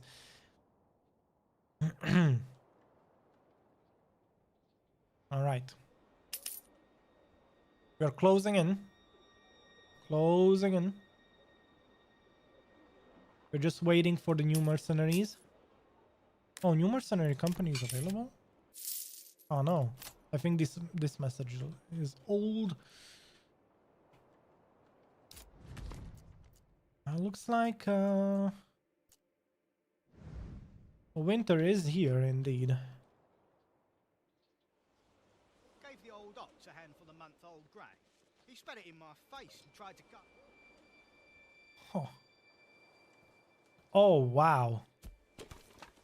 I haven't seen this view winter time. This is quite cool. Wow, look at this. Huh.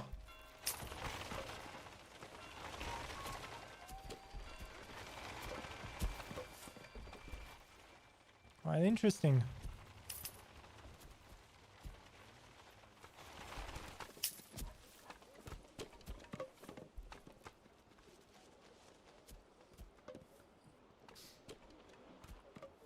And then finally,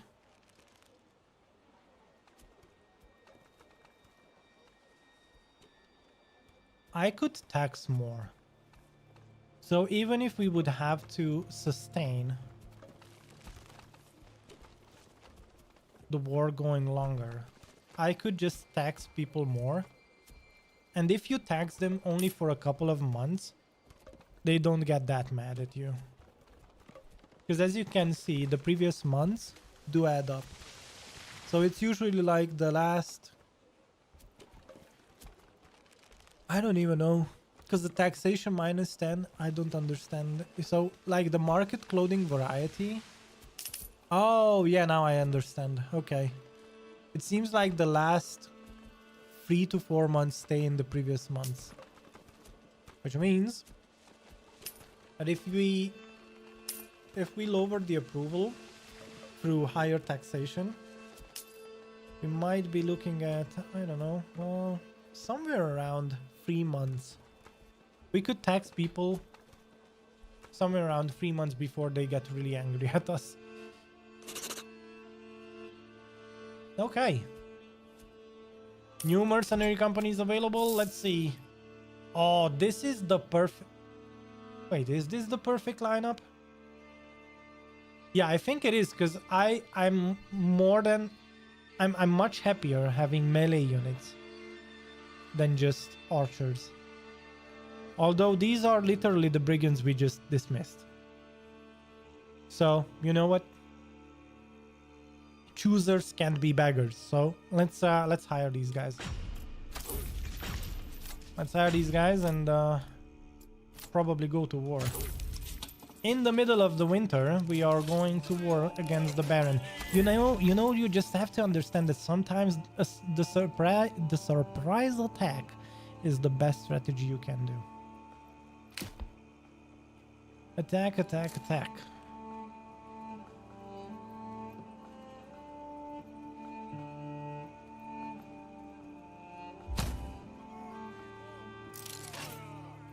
Okay. The retinue doesn't work, so wait, what?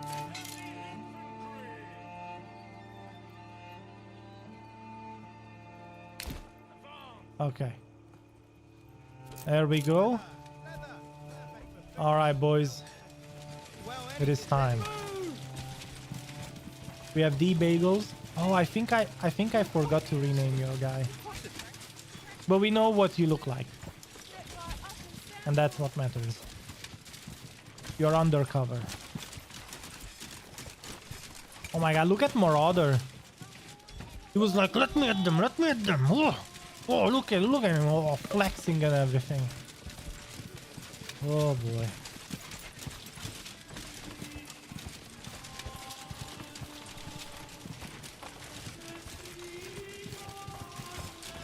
There we go.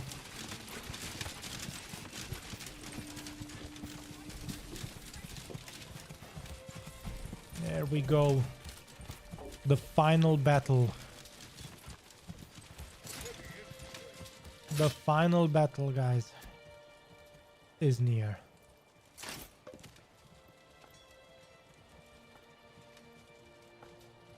The mercenaries are closing in. The true champions of the light are lining up.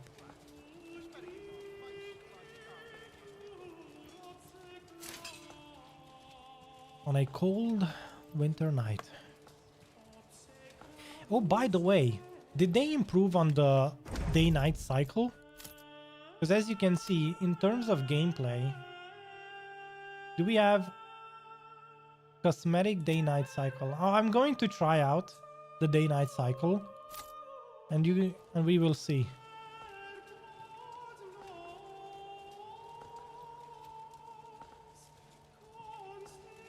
Or is it turned off?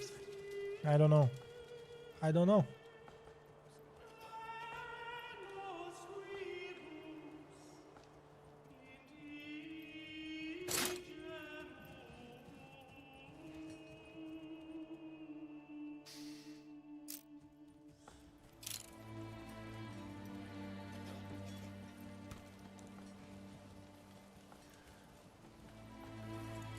They have arrived.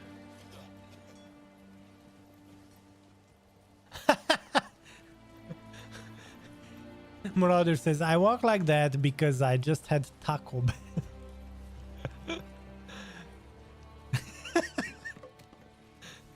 Bell. My imagination. Yeah. I can totally relate. That's why it's funny.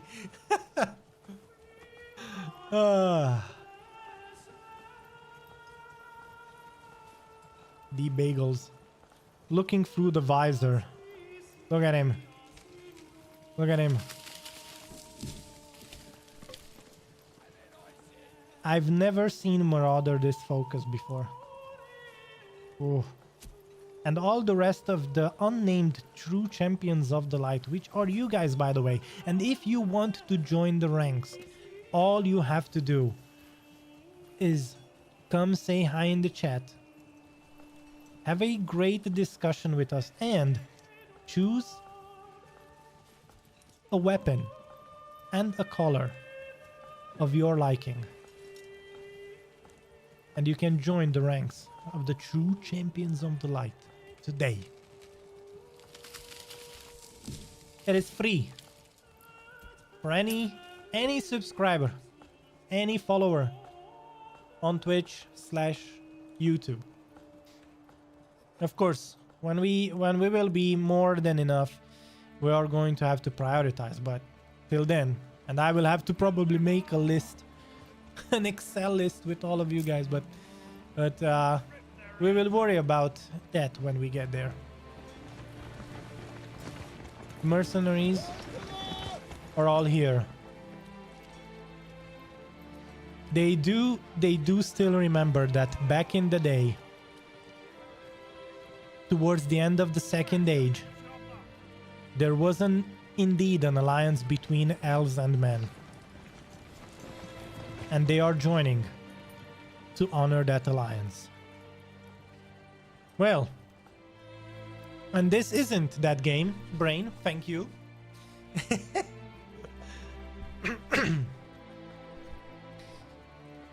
I wonder if you could ever remake in this game with mods, like the map and the entire setting of Helm's Deep. Like if there ever was like if there ever was an epic battle, I think that's the one that I would like to recreate in this game.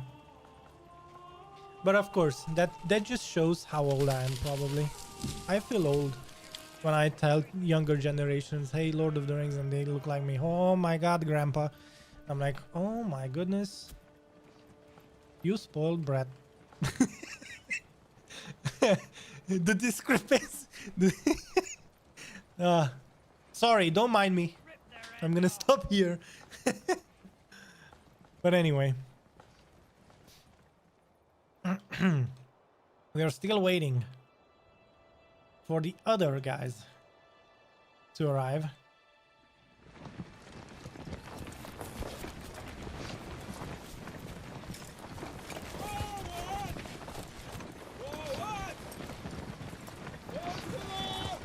Mercenaries wearing our banner. Nice.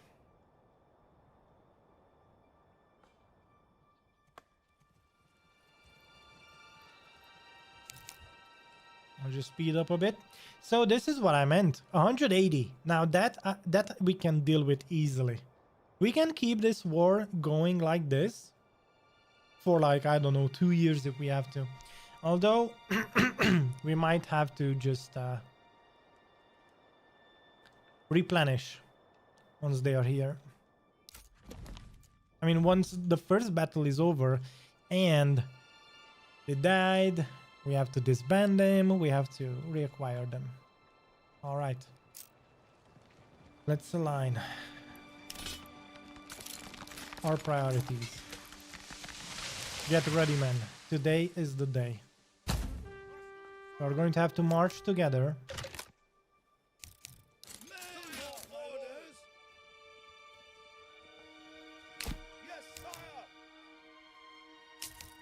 Okay, this is the final countdown till the final battle. We are going to have to line our guys up.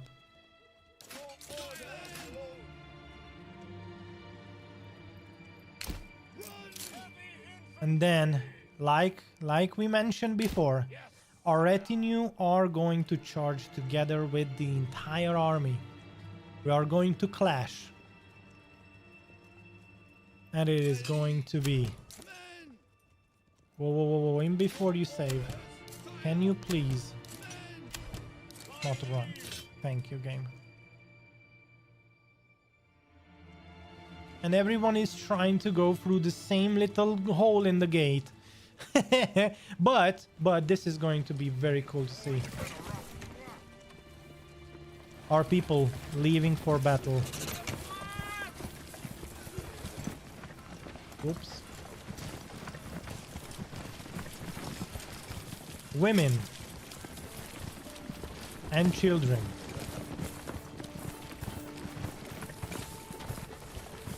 are seeing our soldiers off.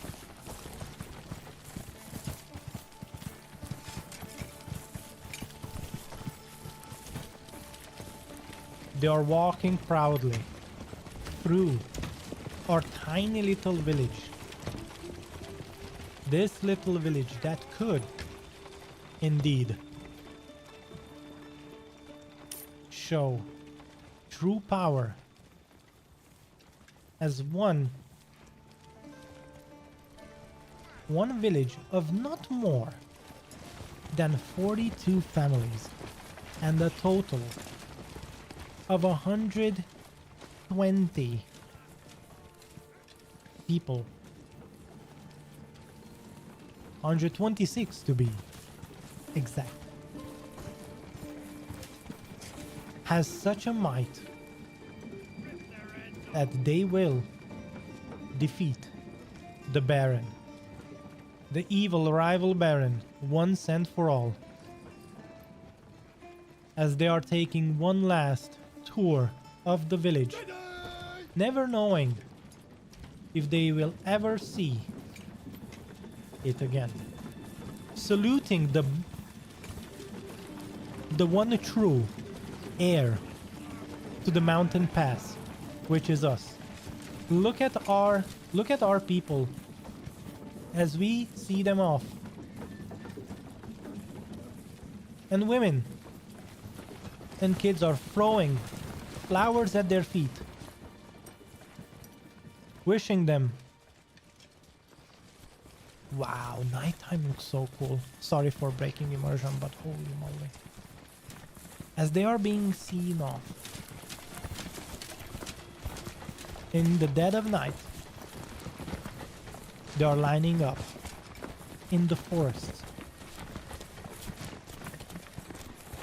on the rival Baron's land.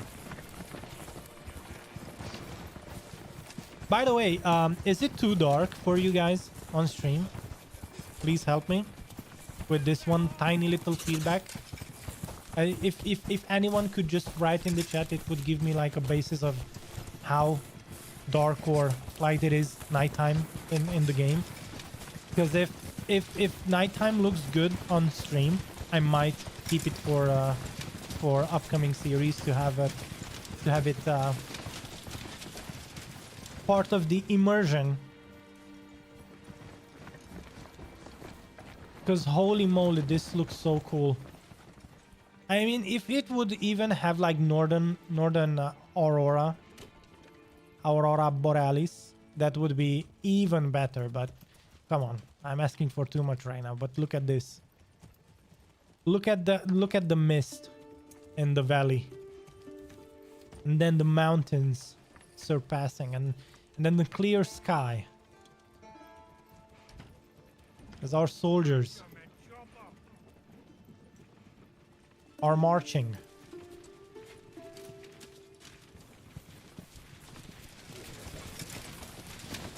Also, it's hard to see. I mean, can you see like stuff usually? Because I don't know how. Let me just check. Oh, I see. Because maybe my brightness, my monitor's brightness, shows it really well, but I don't know what it is like for you guys. I might turn it off then if it's too dark. As intended. I don't know what as intended. Anyway, let's check.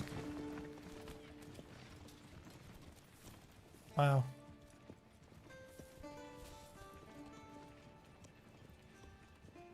Let's double check. Is that everyone? It looks like that's everyone.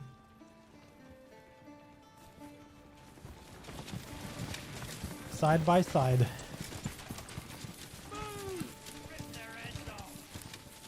Look at them. We found Marauder. Where's the bagels? Where's the bagel?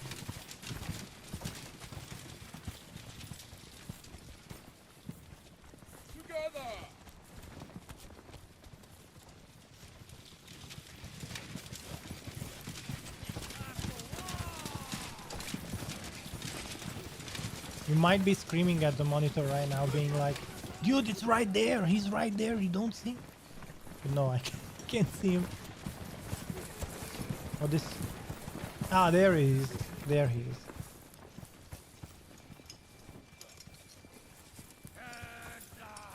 Here we go, boys.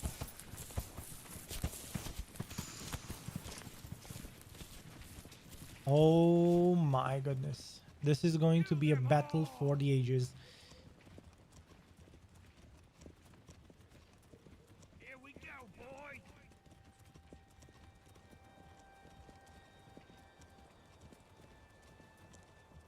And so, we are here. We are here. Not only are we here, but you can already hear shouts in the distance. People are trying to ramp themselves up For battle. The flag that is held high. And we are awaiting battle. All right. This is it.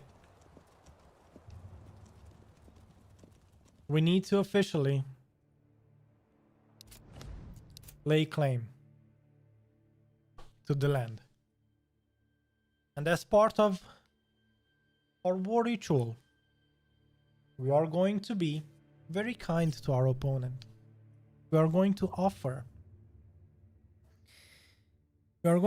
him a very, very generous offer that states that if he removes his claim from the land without opposing or waging war over it, we won't be moving forward into his regions. As for this region, is supposed to be ours. We claimed this region first. We have 4 provinces in it, and one of these provinces are being contested right now by the Baron. So, as usual, we are going to offer him a hefty amount of influence, 2,000, in which we are going to tell him, look, we are powerful enough to destroy you, but you can retreat. You don't have any settlements, no population over in our land. It's gonna be fine. If diplomacy works out, and this is very diplomatic, by the way, for brute force standards, I think this is very generous. If he subtracts his claim and he gives us our land back, we are going to ring the bell 10 times. But if it's war, we ring the bell 3 times and we march into battle. So, let's claim. This is it. We've sent the messenger.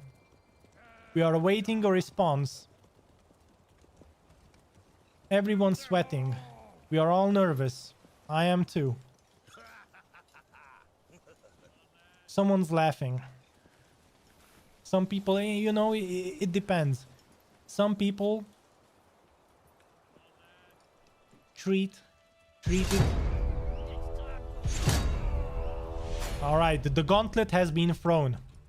It is war, and not a simple war. Oh my goodness! Wow, how much is that? 2 stacks of retinue? Wow. Okay. All right, we need strategy. Looks like we are being overrun. All right, get ready, men.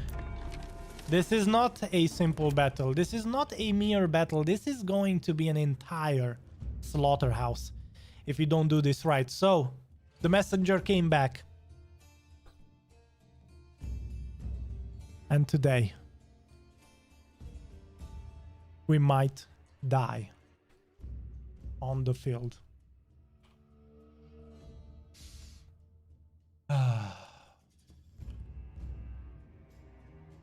But the horn, even if we have to die on battle, know this, that the horn of Helm Hammerhand shall sound in the deep one last time, and we will let this hour be. And when we draw swords together, fell deeds awake, and now for wrath. And this isn't that movie, this isn't that game. But damn, I have goosebumps. This is Night Battle. Oh, it's only if we only need. Oh, and by the way, this is the fifth morning. No, the morning after the fifth night, and maybe Gandalf comes with reinforcements for us. Who knows? But holy moly, today we fight. All right, we are being overrun, so we need to focus a bit. Brigands are going to be slaughtered. That's not a problem, but the way we need to do this is we need to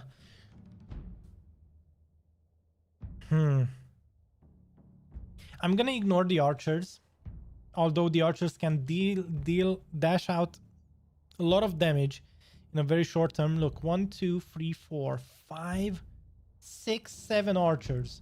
So let's ignore the archers. How many melee units do we have? 1 2 3 4 5 6 7 8. Okay, 8 and 7, 15 units. Wait, did I? Oh my goodness, the Baron does not want to give up, that's for sure. 4 5 6 7 8. No, 1 2 3 4 5 6 7 8. 8 melee units. 1 2 3 4 5 6 7. Okay, we are going to ignore the archers. 8 melee units. How many units? How many melee units do we have? 1 2 3 4 5 6 7 9 10. 9 10, but these brigands are like 1 unit per 2 units of brigands. So that's what, 7.5, and then we have 2 archer units. So the archers are going to sit back.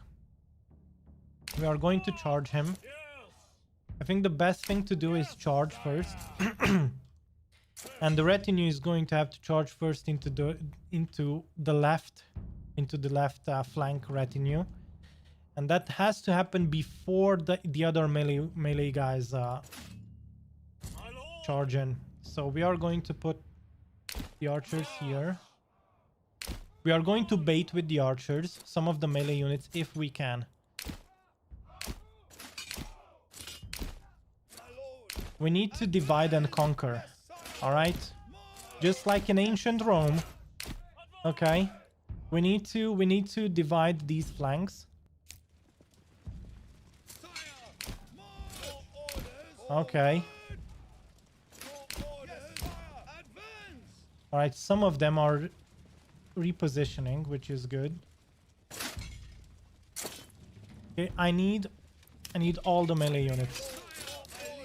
I need all the melee units to focus here.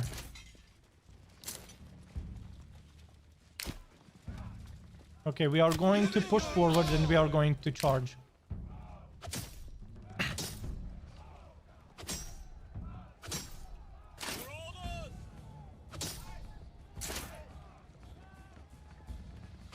Well, looks like their archers are...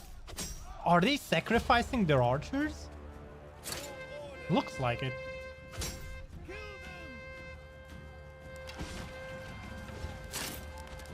Okay. Ah, we can shoot them. Oh, and a lot of their melee units aren't even bothered. Nice. That's amazing. Oh, all right. It is working. We are baiting their melee units. Amazing.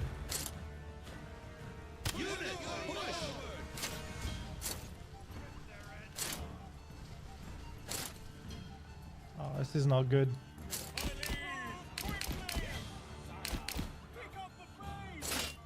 Oh, this is not good.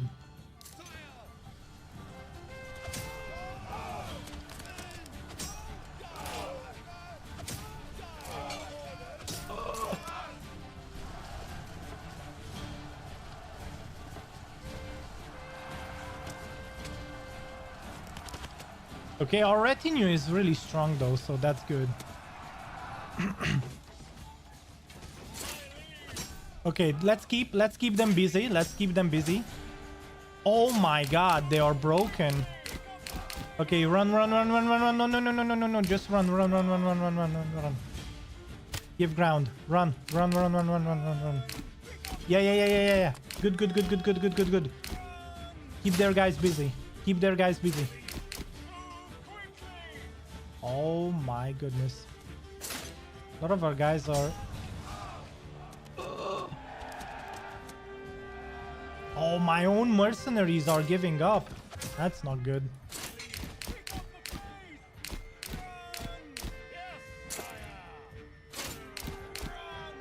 Oh my goodness.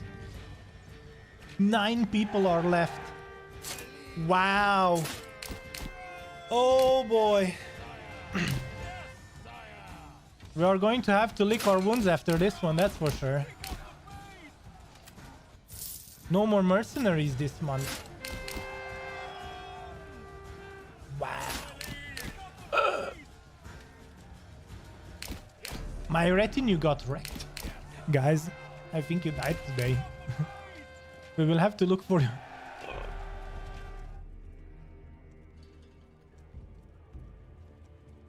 Yeah, but now what?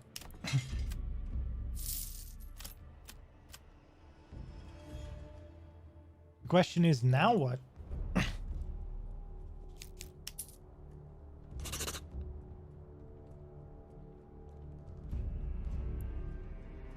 Wait. A family has turned to banditry? Wait! What the f... Dude, this is... No, this is bullshit. This is bullshit.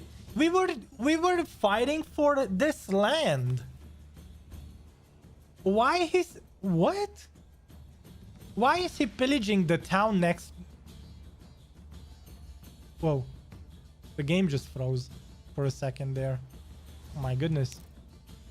Why is he pillaging the town that isn't part of the contested area anyway?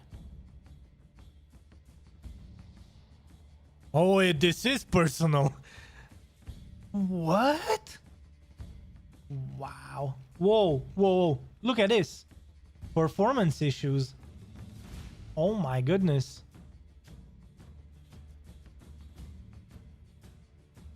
Wow.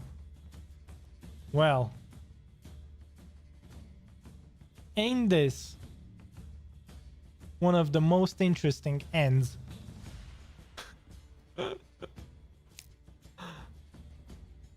The battle was set to the location of your town. You were out of position. No, the battle initially started here. So we were conquering this land, and the battle needs to be held on the land where... I mean, you understand. The one you are trying to contest.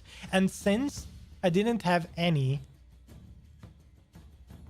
militia left, they decided to pillage my entire village? What? Oh my goodness. And of course, no mercenary companies available, so... No way... There's no way to replenish. Ay, ay, ay. We have 35 people, 33 women left. Oh my goodness. The women of this town will need to... The battle... You see, battle for Altbruch. If that's the area we are fighting for, why is he pillaging the province next to it? I think this is a bug. This didn't happen previously. I used to have this same scenario on another map, and if I would fight for the last map, it wouldn't matter where my village was. I don't know if that makes sense. But this was an interesting end. The battle doesn't necessarily happen in a contested place. Yeah, I know. I mean, I understand what you're saying. It's just that right now... Oh my goodness. Rubble. Oh, so many things to rebuild.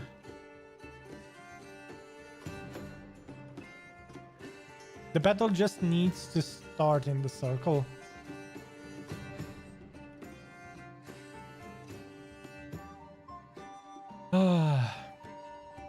Yeah, I understand. For science, I think the game already saved on this. Yeah, the game already saved on this.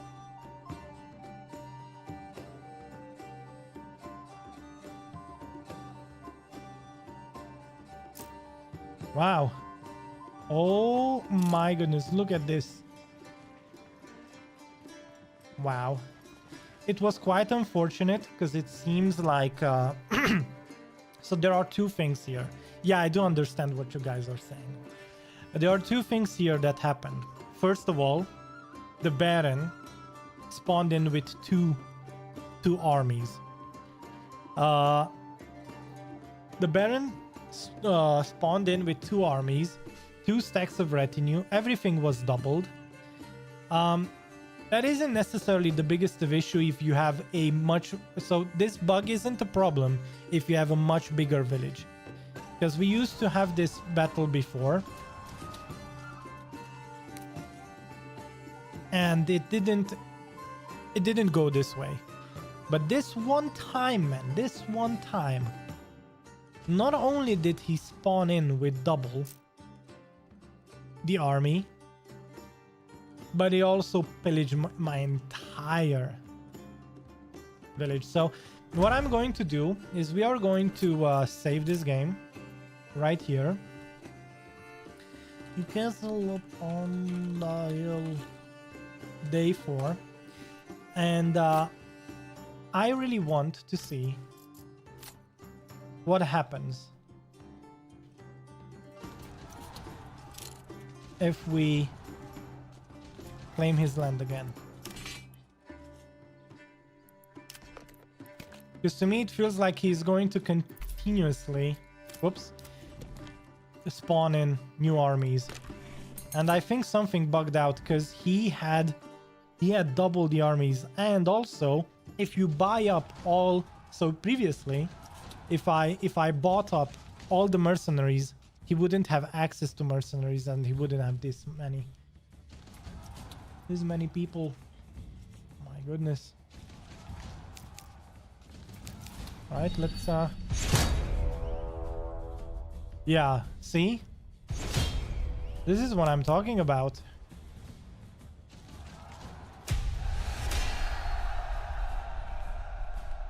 So wow, it didn't even give me time to try and win. But you see, now he spawned in with the normal amount, although he's missing 1 retinue. But yeah, normally this doesn't happen. Normally what happens is he spawns in with one of the armies, and then towards the end, like when you have like 30 more days, he sends in a second army. But this time around, he sent in both of the armies back to back. That's kind of sad. Can you try the battle giving ground and fighting with your walls behind you? Just for fun? Yeah. We could, I mean, if the battle is set there, we could try and do it again. So, 3rd time's the charm. Our village got burned down the 3rd time now, and we are going to have to rebuild. Let's see.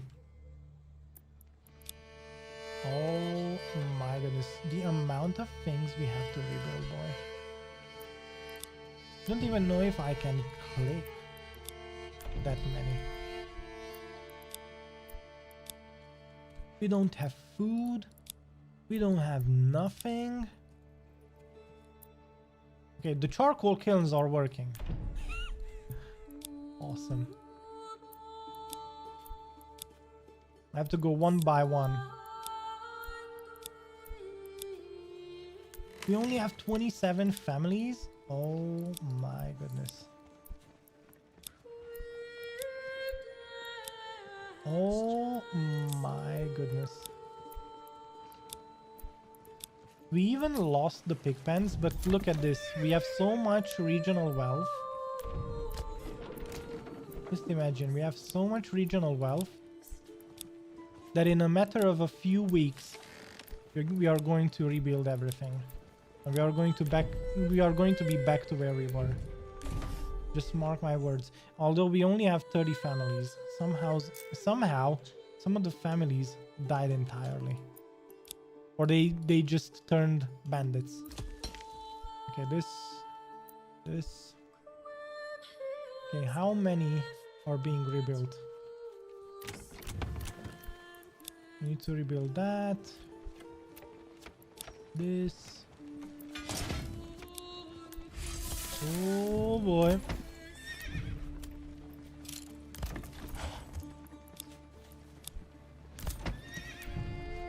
I should be focusing on the windmill first. But right now I don't think it matters anyway.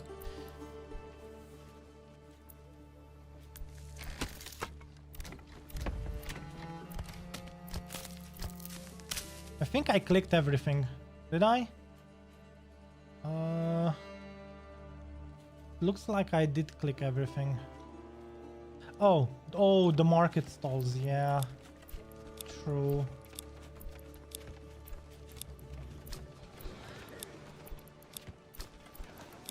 We need to rebuild all the market stalls that were destroyed. Should be going one by one.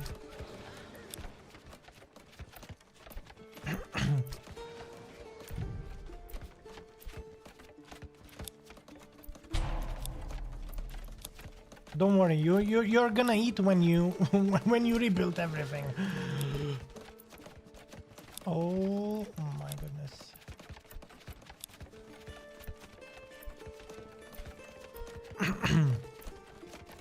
That was so unfortunate because normally this doesn't happen, but we won't give up without a fight.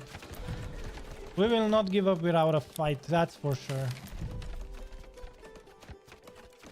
You've got two men standing and both have turned to banditry, face green, smiling. Yeah. Yeah, they did do that. I saw them at a certain point walking around. It's always the man, dude. It's always the man. All right. You see, rebuilding is the easy part because we have so much money. We literally have tons of money. We might not have any mercenaries though, so... All right. Oh, guys. This is it. Who survived? Oh, oh no.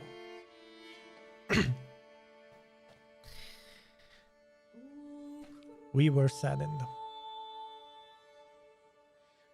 We lost so many people in battle, but today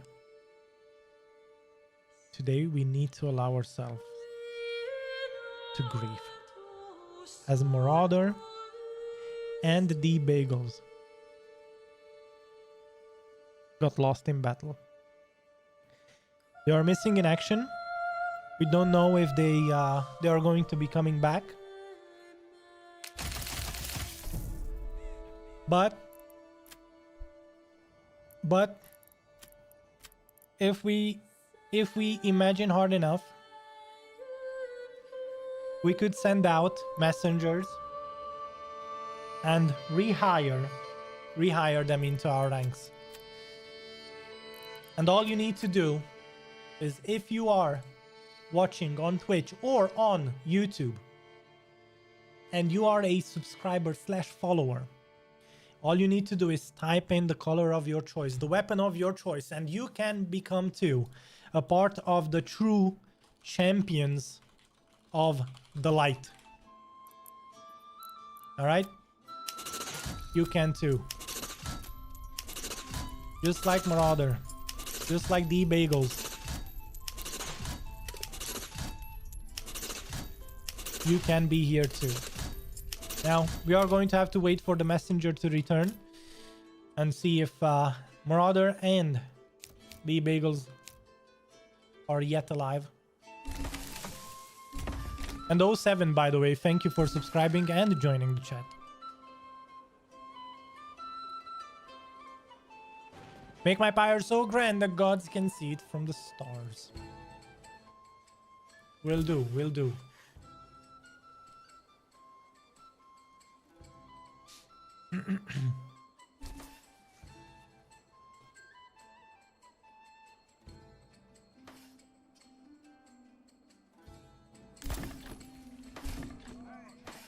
All right, we have 30 families. We need a total of 42 to have.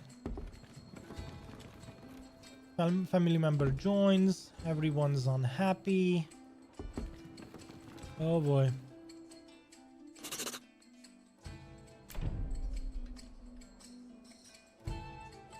Wait a second.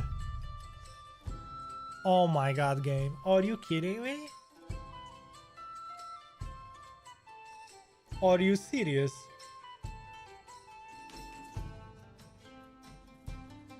$255 timber again?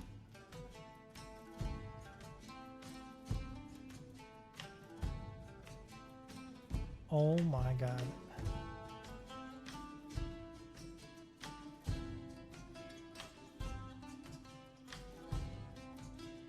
$255 again? Wow. So normally you can rebuild everything because you still have everything left over after being destroyed.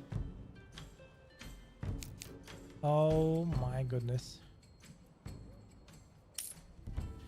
Ay, ay, ay, ay, ay, ay, ay.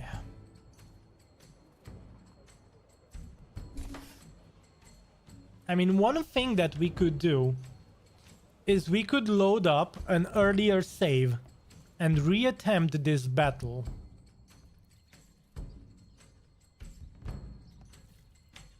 What do you guys think? Do you want to rebuild? All right, everyone, vote. Voting time. Do you want to reload an earlier save and reattempt the battle, or do you want to just rebuild everything and go at it again? I think reloading would be an option. I don't always save scum, but I mean, to mow down an entire forest again. But by the way, this is the hole we left last time. So yeah. All right, let's reload.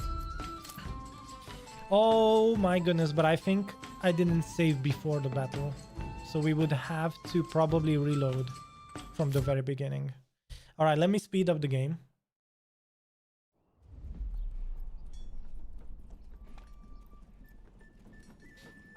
All right, let me speed up the game.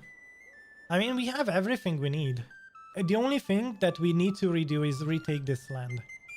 And since my guy...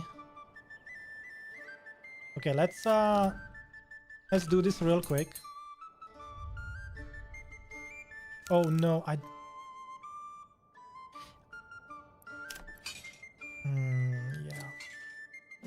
First of all,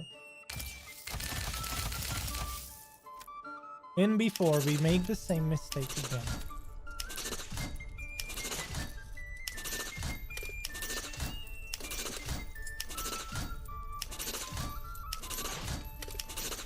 All right, boys.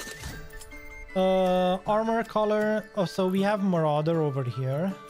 Then we need to find the guy with the double weapon. So this was not Bart Holmes. This was the Bagels, something like that. The Bagels. And then he had red armor. We had a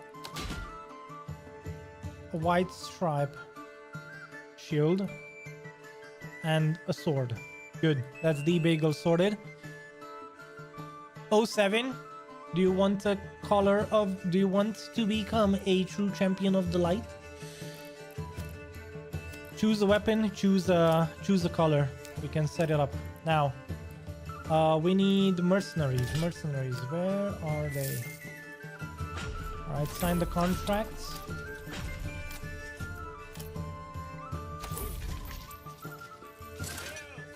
All right, all of the mercenaries spawned in here, huh? Interesting. Interesting. That's cool to see. Okay, the gauntlet has been thrown. Fritz, whatever. Okay. He just landed. And he has a much smaller army this time. Dude, I do not understand what is going on with this game sometimes. So, do you guys remember last time we played this? The same exact scenario. He spawned in with like 12 units. Now he's only spawning it with 5. And I don't understand the reason why. Oh, you guys, I think I know why. Oh my god, I think I figured out the code behind the game. Because we bought up all the mercenary units in the same month as we declared war. What happens, I think, is that the AI doesn't have access to mercenaries. You want to be all pinky. Let's make that happen. A big pointy spear and a tiny round shield. Now, I do not know if we can have shields and spears as well, but let's try and see. Let's check.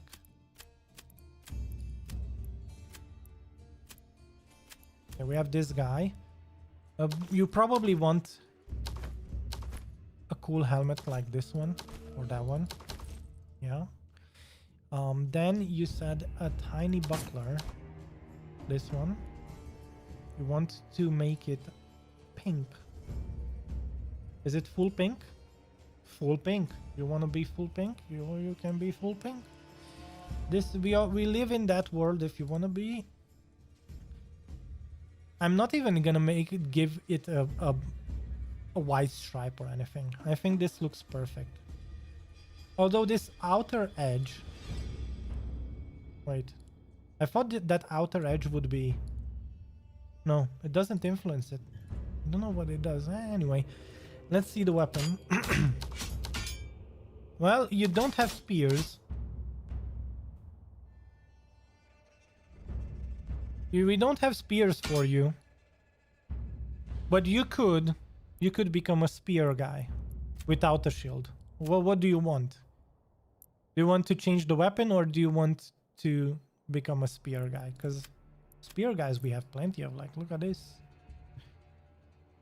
Look at this. Oh, you said spear. Wait a second. I mean, we can edit that.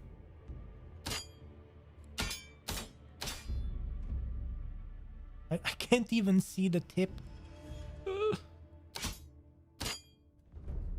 Yeah. Chop time. Anyway. Here it is. I gave you a sword. Well, you could bonk people, by the way. Just imagine just bonking people with a hammer. Like, dong! Okay, Friedline. You are going to be 07. 07's H. 07H. All right, right next to Marauder, by the way. All right, two people in the same rank. Good. Okay, this needs to be realigned. Oh my god, all of these guys are... Oh no. Run for your life. Run for your life. Oh my goodness. Okay, and then these guys need to meet up with our guys. Stop running. Oh boy.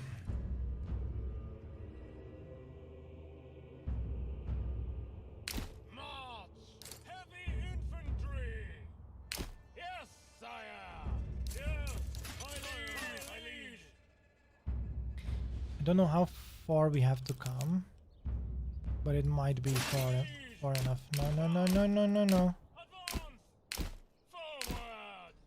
Come on. Move, boys, move. No battle begins. No battle. No battle until I say so. Run! Run, Forest!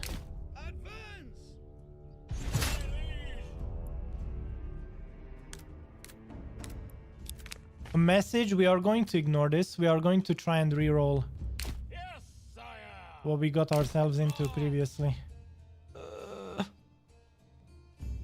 All that money. Oh my god, our archers fell. Oh, they were trying to... Oh, okay. You can play that game. You can play that game. Come on. Yeah, that's what I thought.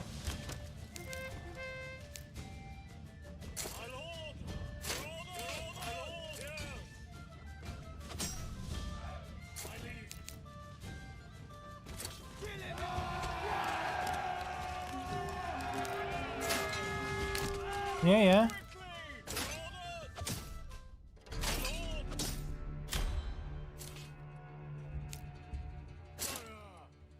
Oh my god, just stop running.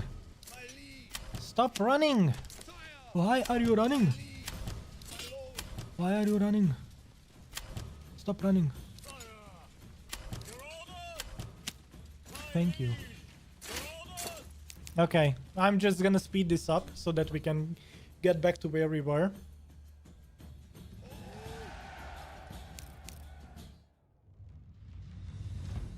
Trust me, I do not understand what's happening. So he sent in a second wave. So this is what I'm saying. Something is so weird with this game sometimes. Doesn't make any sense.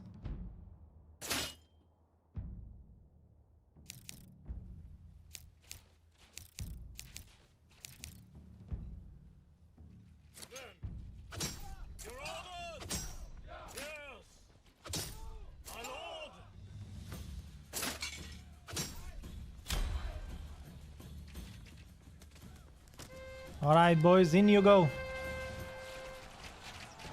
Yeah, losing morale there. We are attacking his most experienced unit.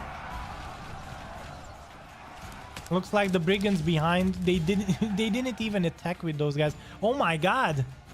Really?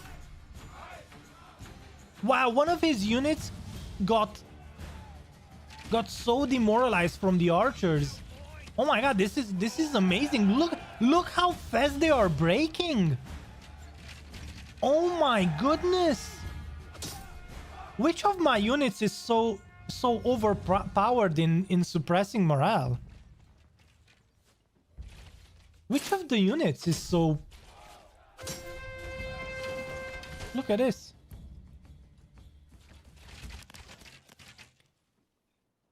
I think maybe the crossbowman. This is the only thing that I did different this time.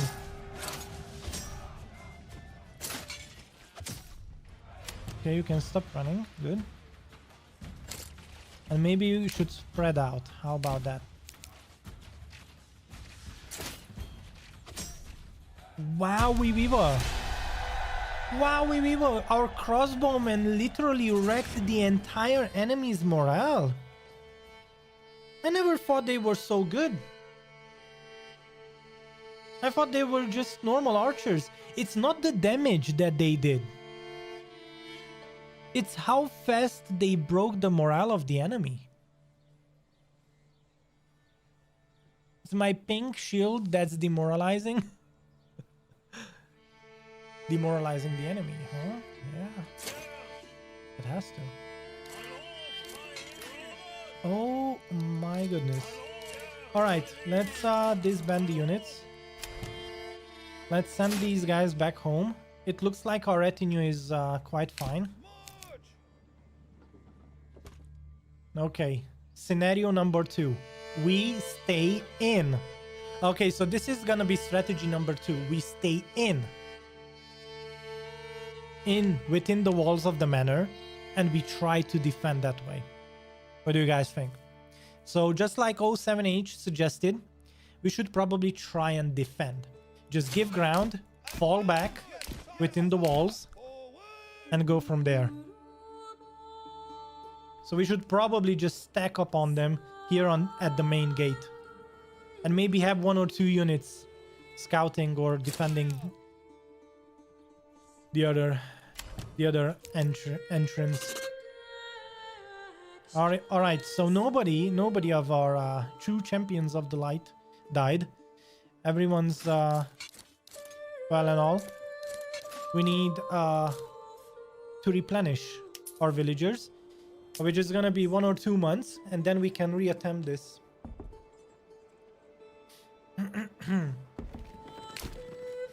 Families are already moving in. The good part is that we have a very large supply of weaponry here at our storehouse. If I would just find the storehouse, I think this is it. Yeah, we have enough spears, enough helmets, and chainmail to replenish our people. The crossbowmen are OP if uninterrupted. Yeah, I just witnessed that. Usually I don't go for them because spearmen of my choice of unit, they are really good at suppressing the enemy and also defending.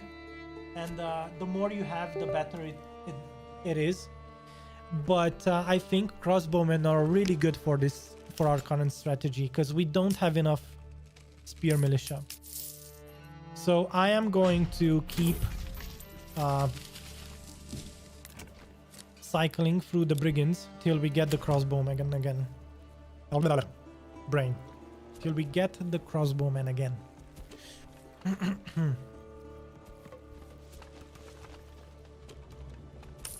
Quite amazing. Truly amazing. Oh, I love this challenge. See? A challenge wouldn't be a challenge if it wasn't sometimes hard to achieve, right? It needs to be challenging in order to be called a challenge. I really love this. So our initial charge for Valhalla did not work. We do need to come up with a better plan. Oh my god, the brigands again? Okay, let's cycle through this.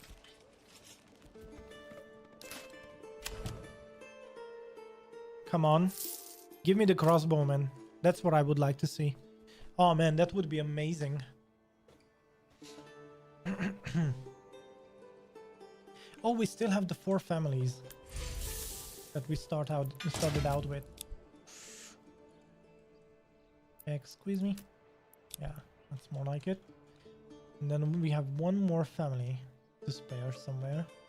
And that's gonna be the woodcutter's lodge. Good. Now we have 0. The reason why we have 0 is you don't need builders if you're not building anything.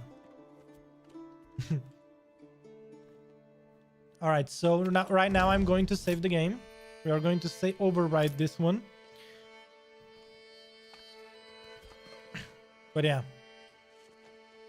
I'm going to try this again. The thing is that normally I would have really liked to rebuild the village and reattempt the same fight twice. But when I realized that if they destroy the manor, you have to farm the entire resources for the manor again, that's when I realized I cannot do that. And that's another bug that I didn't know of. So yet again, I find... Are you kidding me, game? Wow, we were.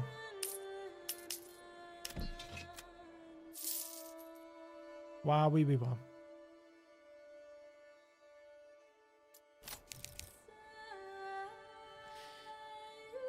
Why do I have the feeling that if I would to reload the game right now and I would buy all the mercenaries.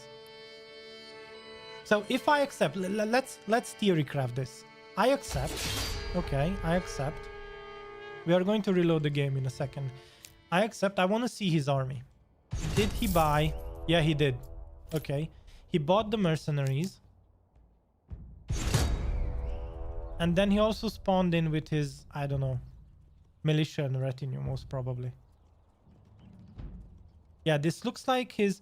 So if you look at the banner, this is his own militia and retinue. And then these are mercenaries. If you can see. These are all the mercenaries that he bought. Okay. And what if I reload the game and then just before he tries to take the land, oh, can we wait till the next month?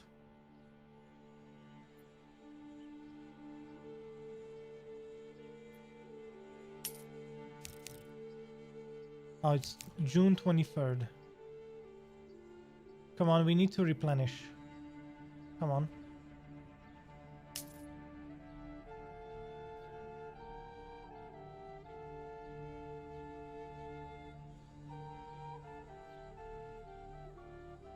I don't know if it does this at the beginning of July, though.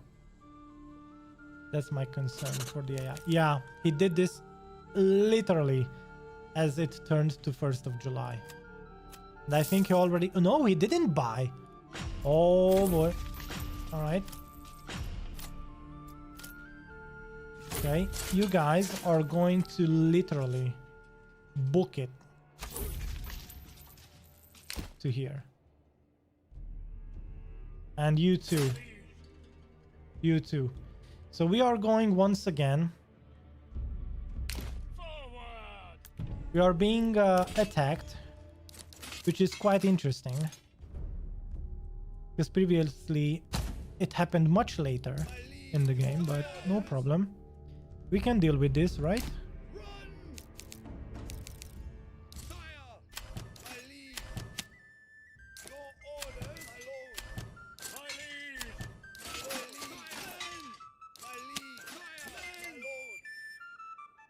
Oh, by the way, didn't I say that we would try this out? Yeah.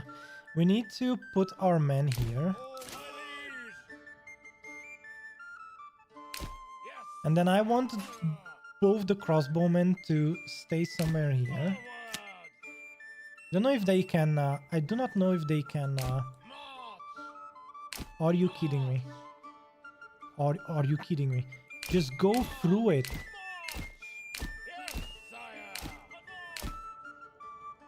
What? Man, pathfinding in this game sometimes. You see what he's trying to do? He's trying to do all the way around, but I don't want that. Okay, we need to just tell people, first of all, you know what? We are going to do this. We are going to tell everyone to just sit literally right here in the middle of the town.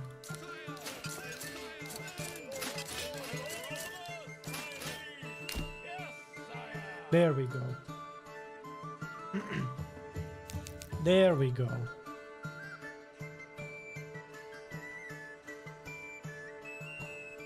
And as soon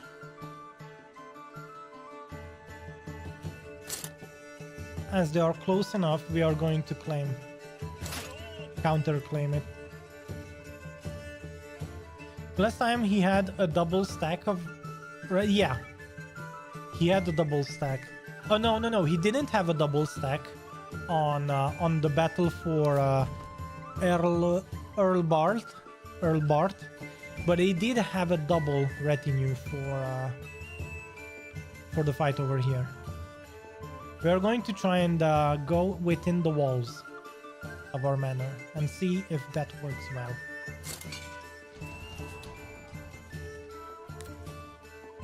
What the You have got to be kidding me. Oh my god, I forgot to... It's the second time today that I forget to press the counter claim. You have got to be kidding me, game. It's just so weird that the game allows you to lose the entire game because you forgot to click a button. Oh my goodness. So did we... Yeah, we did. And I did say that we would wait till just next month to replenish. So let's just speed up the game. Oh my god, the game lets you lose the game because you don't click a button. That's so weird. It should auto declare war, honestly. From my perspective, it should just auto declare war. Like, game, what are you doing? Like, in my defense, that's what should happen. Because it's literally the last settlement you own. So if you don't do that, then... Okay. And now he's not claiming it anymore. Really? Whoops.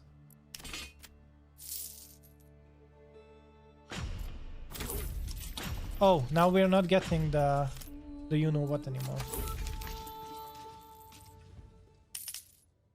Okay, now he's claiming. Good. Alright, let's tell everyone to come here inside the village. And then we are going to rally our people.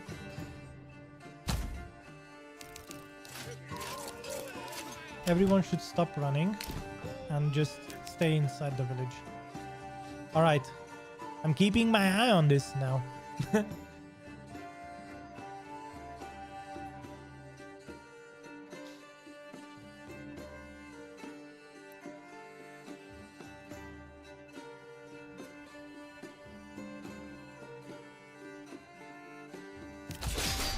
Okay, enemies declared. Finally. Oh, I'm sorry, guys.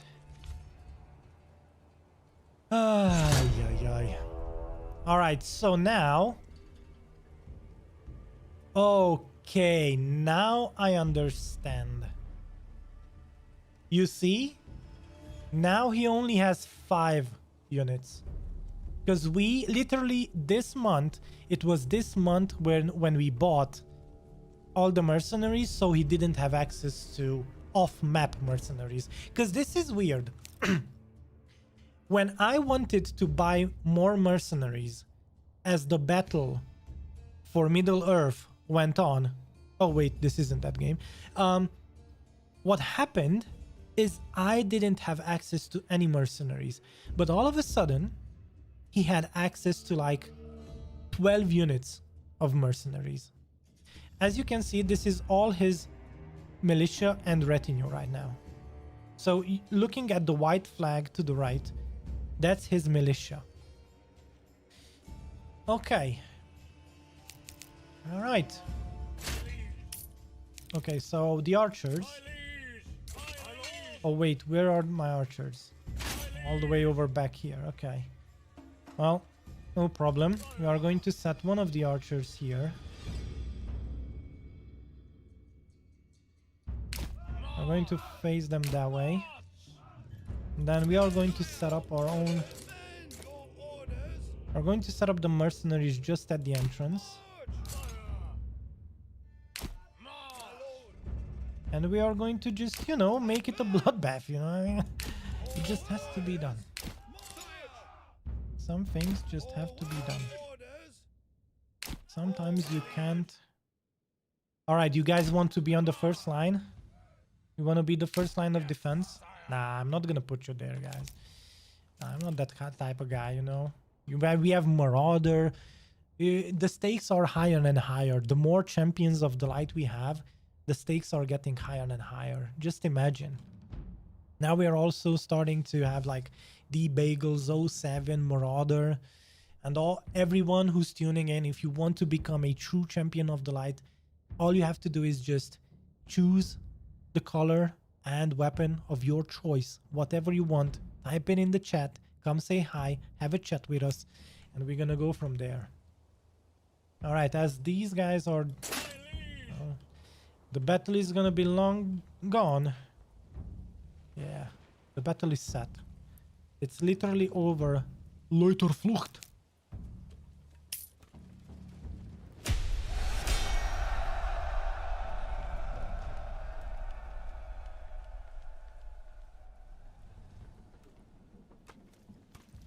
Okay, so the archers are shooting the other archers, which is interesting. So my archers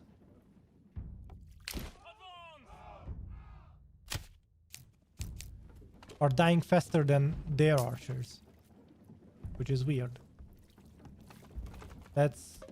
Oh, this is... Oh, these are the cheap archers. True. Okay. We are going to have one of the archers here. The other one right here. Right. Because you have to go through there, of course.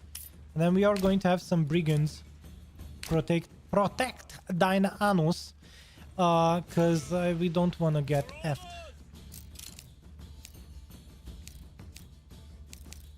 Okay, and then the battle begins, it looks like.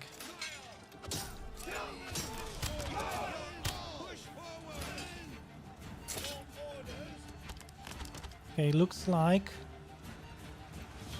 the enemy is losing morale, which is nice. Alright, these brigands are... Oh, it's only one unit of brigands? Wow. My guy really tried.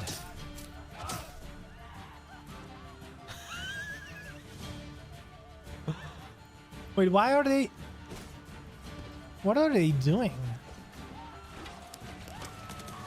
Oh my goodness. Did you see that volley? Wow, that was so cool. Wow, 07's tactic pays off.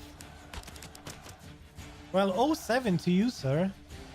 We did this, if you guys remember, we did this at the bridges, our previous playthrough. But I did not think that the gate would be such a good choke point. Look at this. Oh my god, we are...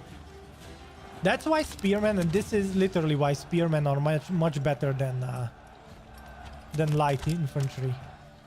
Look how well we are defending. Oh my god, they are getting wrecked, dude. In this tiny little hole. Wow. And the guys from the back are just rooting. Look at these guys. The Bagels in the front row together with Marauder. And oh, we have our 07 there too. You can see him fully pink, yelling at the gate, go guard them. You know? Yeah.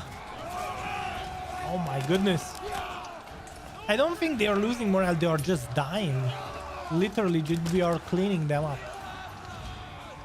Oh, this is cool. What about the back? Oh, okay. All right, Marauder. Ooh, you know what we could do? We could go around and attack them from the back. Now you want to pass through the village. Thank you, game. Interesting. Good enough. Good enough. He's really trying to shoot arrows at us. Through. Look at it. He's shooting the arrows through the ground. That's amazing. That's amazing. Well, tell you what.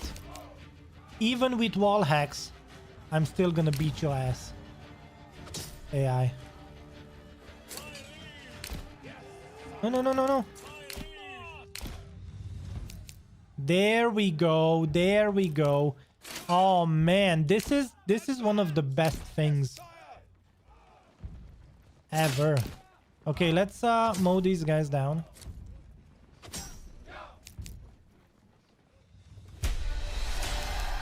Wow, this was amazing. All right, now we know the strategy that will win us the game. Holy moly. All right, let's Wait, who died? Oh no. Well, it was 07H. I think I didn't hit the enter. Yeah, that's right. Marauder, and then... Where's D Bagels? Oh my god, out of everyone, D Bagels was the one who died? No. No, that's not... That's... Oh no, D Bagels is still alive, although it didn't save the name. There we go, D Bagels. Almost. Almost, you got me scared there. Okay. Okay. There we go.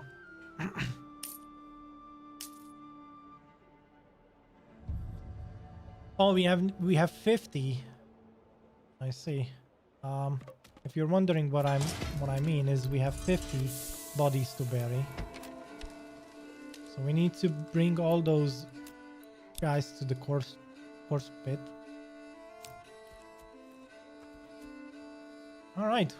Well, 95, 102. Oh my goodness, this was a bloodbath. Look at this. Wow. Well, this is an entire fortress. Just imagine. Oh my god. Dark sky rises. Blood has been spilled tonight. This game, I trust me, this game is trying so hard to give me Lord of the Ring references. Well, imagine when the new update hits with the stone castles, boys. Imagine how cool this is gonna be. All right. Let's see. We are waiting for new families to move in. At the same time, food is running out for some weird reason. Do we have more than enough? What do you mean, game? Oh, okay. I see now. Okay. All right. Ah.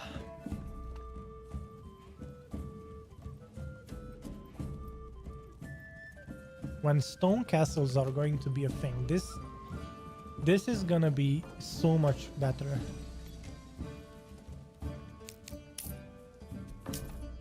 Alright, let's see. We need two things. New mercenaries. Wait, unburied bodies. Now this is what I've been talking about. Look at this. Unburied bodies. Oh my god, look at it. Oh no. Oh my god. Oh boy. Did you see that? It can literally ruin your entire village if you leave the bodies unburied. And somehow it disappeared from 1 month to the other, which is nice. Previously it would stay there forever if you didn't move it. Just saying. Our regional wealth is really, really low. And that's because most of our workers were busy being soldiers. We're busy soldiering around. So, let's see. New mercenaries. I'm going to try and cycle through these brigands. And once we have the brigands, we are going to declare war. And we are going to re-simulate this battle. Although maybe that battle is going to start somewhere over here. But I'm going to try and use the give grounds method to... Oh, well, I don't think it's going to work. Because this little choke point, this tiny little gate, it takes so much time for everyone to get inside.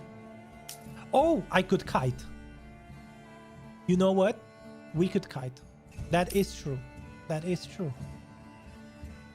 I could use only one enemy to kite them back inside. And then this choke point is going to be the reason why we won. Okay, new message. I can make it worthwhile if you drop all claims. 3,000. Oh, he really wanted my village. So he thinks our village is only worth 3,000 groschen. Guys, do we teach him a lesson?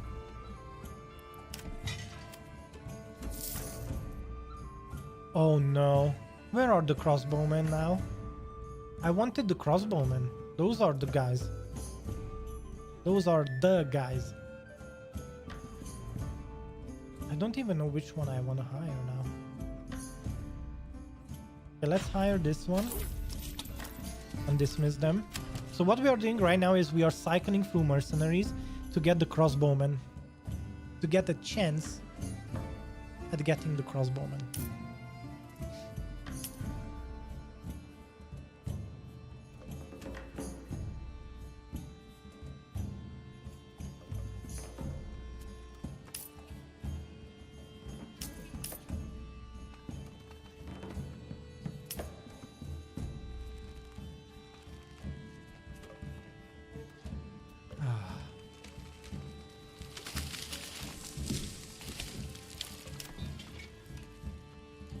Did it replenish?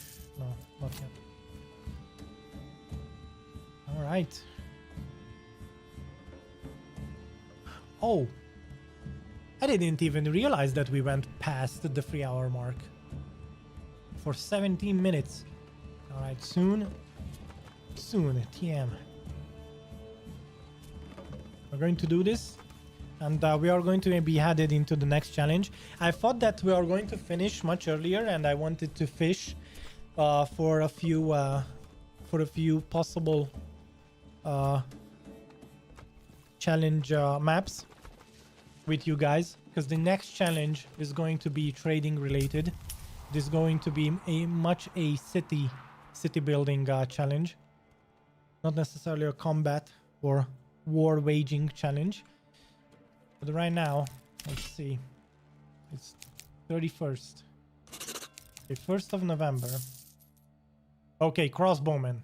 All right, even the gods are on our side. Let's go.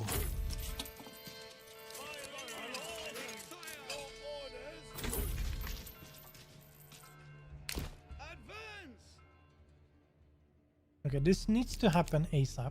By the way, we are going to have one unit sitting out here. It needs to happen this month so that the Baron doesn't have access to mercenary units, because otherwise he's going to do he's gonna pull a quickie on us. Okay, I want the retinue to be sitting right there. Marauder wanted a fight. We will give Marauder a fight. He so wishes to see. Oh yeah. All right, Marauder. Today is the day. Hey, wait. Oh. Didn't we have 24 guys? Okay, let's disband. Yeah, we had 24. Then why do we... What the...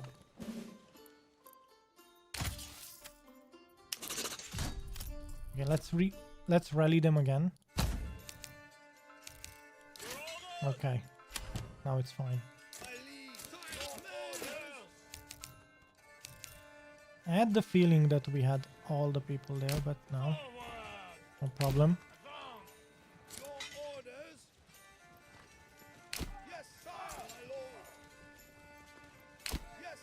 We are going to have spearmen on the flanks waiting. And then we are going to have our retinue right down in the middle of the push. Yeah, sounds good. With mercenaries literally as some cannon fodder. Okay, and then backing up we are going to have light mercenary units.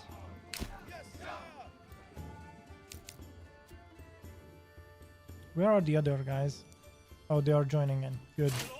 All the archers are coming in. I'm going to put I'm going to put 2 crossbowmen on the left flank. This is our weaker flank, is archers can shoot up into our village. And then we are going to have another archer group here. You have got to be kidding me.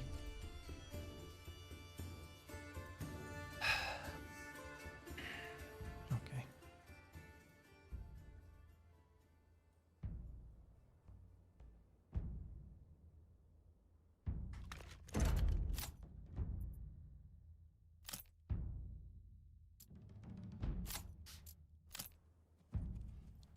I have an idea.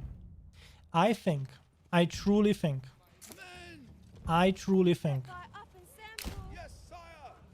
not gonna lie, I truly think that our strategy, I'm gonna make a gamble, is so good that we can win even. All right, even if we declare war with all the butt plug brigands that just spawned in. I'm gonna make a gamble. I think we can still win. I'm going to reinforce the back end here with some guys. I'm going to put 2 archer units. One of the archer units that is not a crossbowman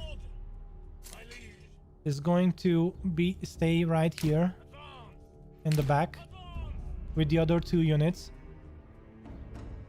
They might burn down our fisherman's hut. They can try. But that's just that. It's just one thing that's outside the village. We are going to ring the bell. Today we go to war. All right, we are rallying all of our villagers. You can see even that guy with the cart or gal with the cart is joining in. All right, this is it. This is it. I need to just wait. It's 22nd of November. It's now or never, boys. I'm going to save the game right here, right now. And today.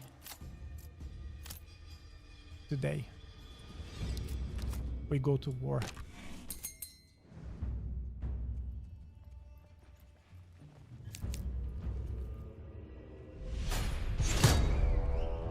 All right, so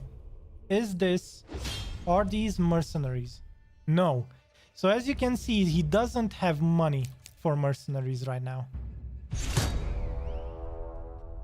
Okay, this doesn't make any sense. But anyway, I'm still making a gamble. I think some of his people might go fight the enemy brigands. There is a small, tiny chance. There is. I don't know if it's gonna happen. But there is a chance. I don't know what these guys are doing. Dude, what are you doing? Why are my crossbowmen going through there? Are you kidding me? Oh my goodness. See, this is why... Okay.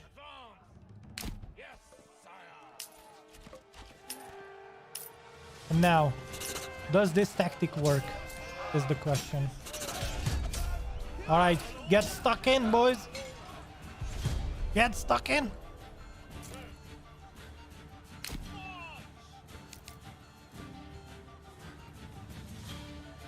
Where's my second crossbowman group?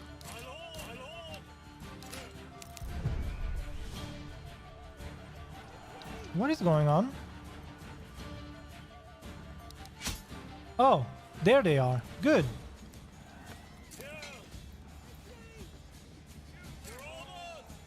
There we go.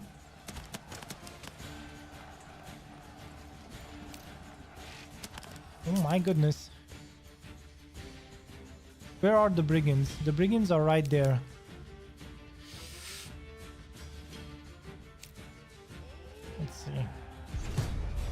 Okay, some of them are broken. It's not us that are breaking. Good. Oh my goodness, this is a bloodbath.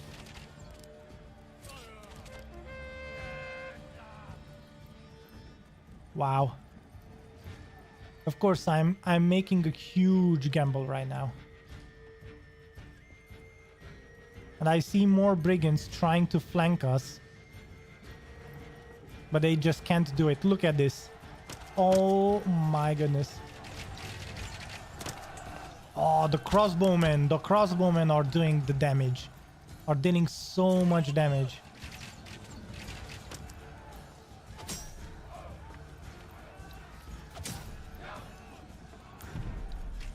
Wait, the crossbowmen are saying they don't have a visual.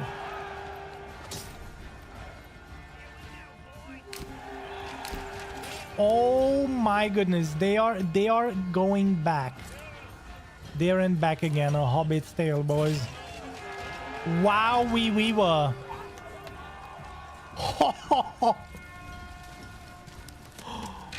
Oh my goodness, they are breaking left and right, boys.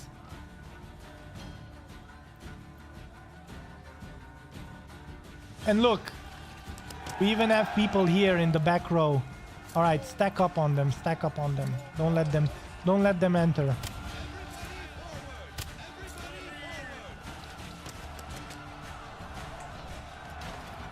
Oh wait, this is, oh yeah, that's how we do it. The brigands are attacking the other guys. Nice, nice. It's a free for all here, boys. It's a free for all. Oh my goodness.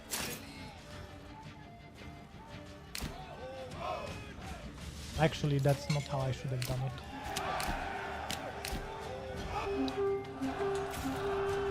Oh wow, we won it. Oh my goodness. Well, the tactic did work, and it's not a small tactic. This strategy was really cool. Creating a choke point worked out really well. And then we won the game. Wow, we won. We killed 1800 enemies and we lost 275 soldiers and 68 villagers.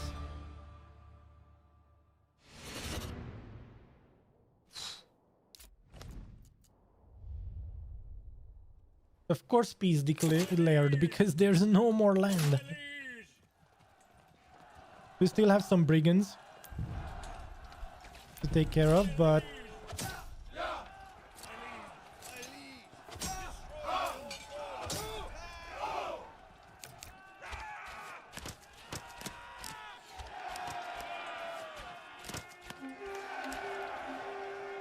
yep.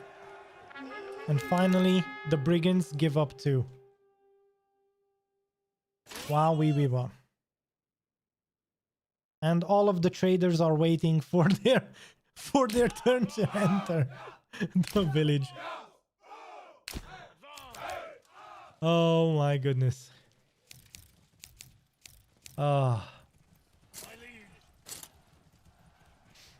Guys, we've conquered land today. Look at the amount. Look at the sheer amount of people that got slaughtered here today, dude. Oh my goodness. Wow. Wow. Imagine the same. Look at this. Imagine the same with stone castles. Because that is coming to the game. Stone castles are coming to the game. All we have to do is just wait. And then we can upgrade. From simple wooden walls, you will be able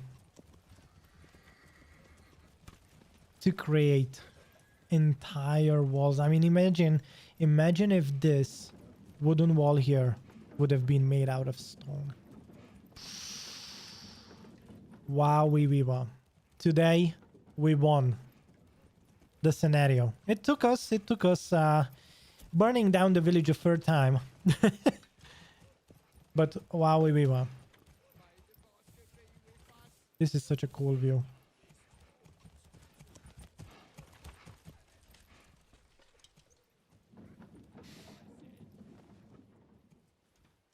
We won.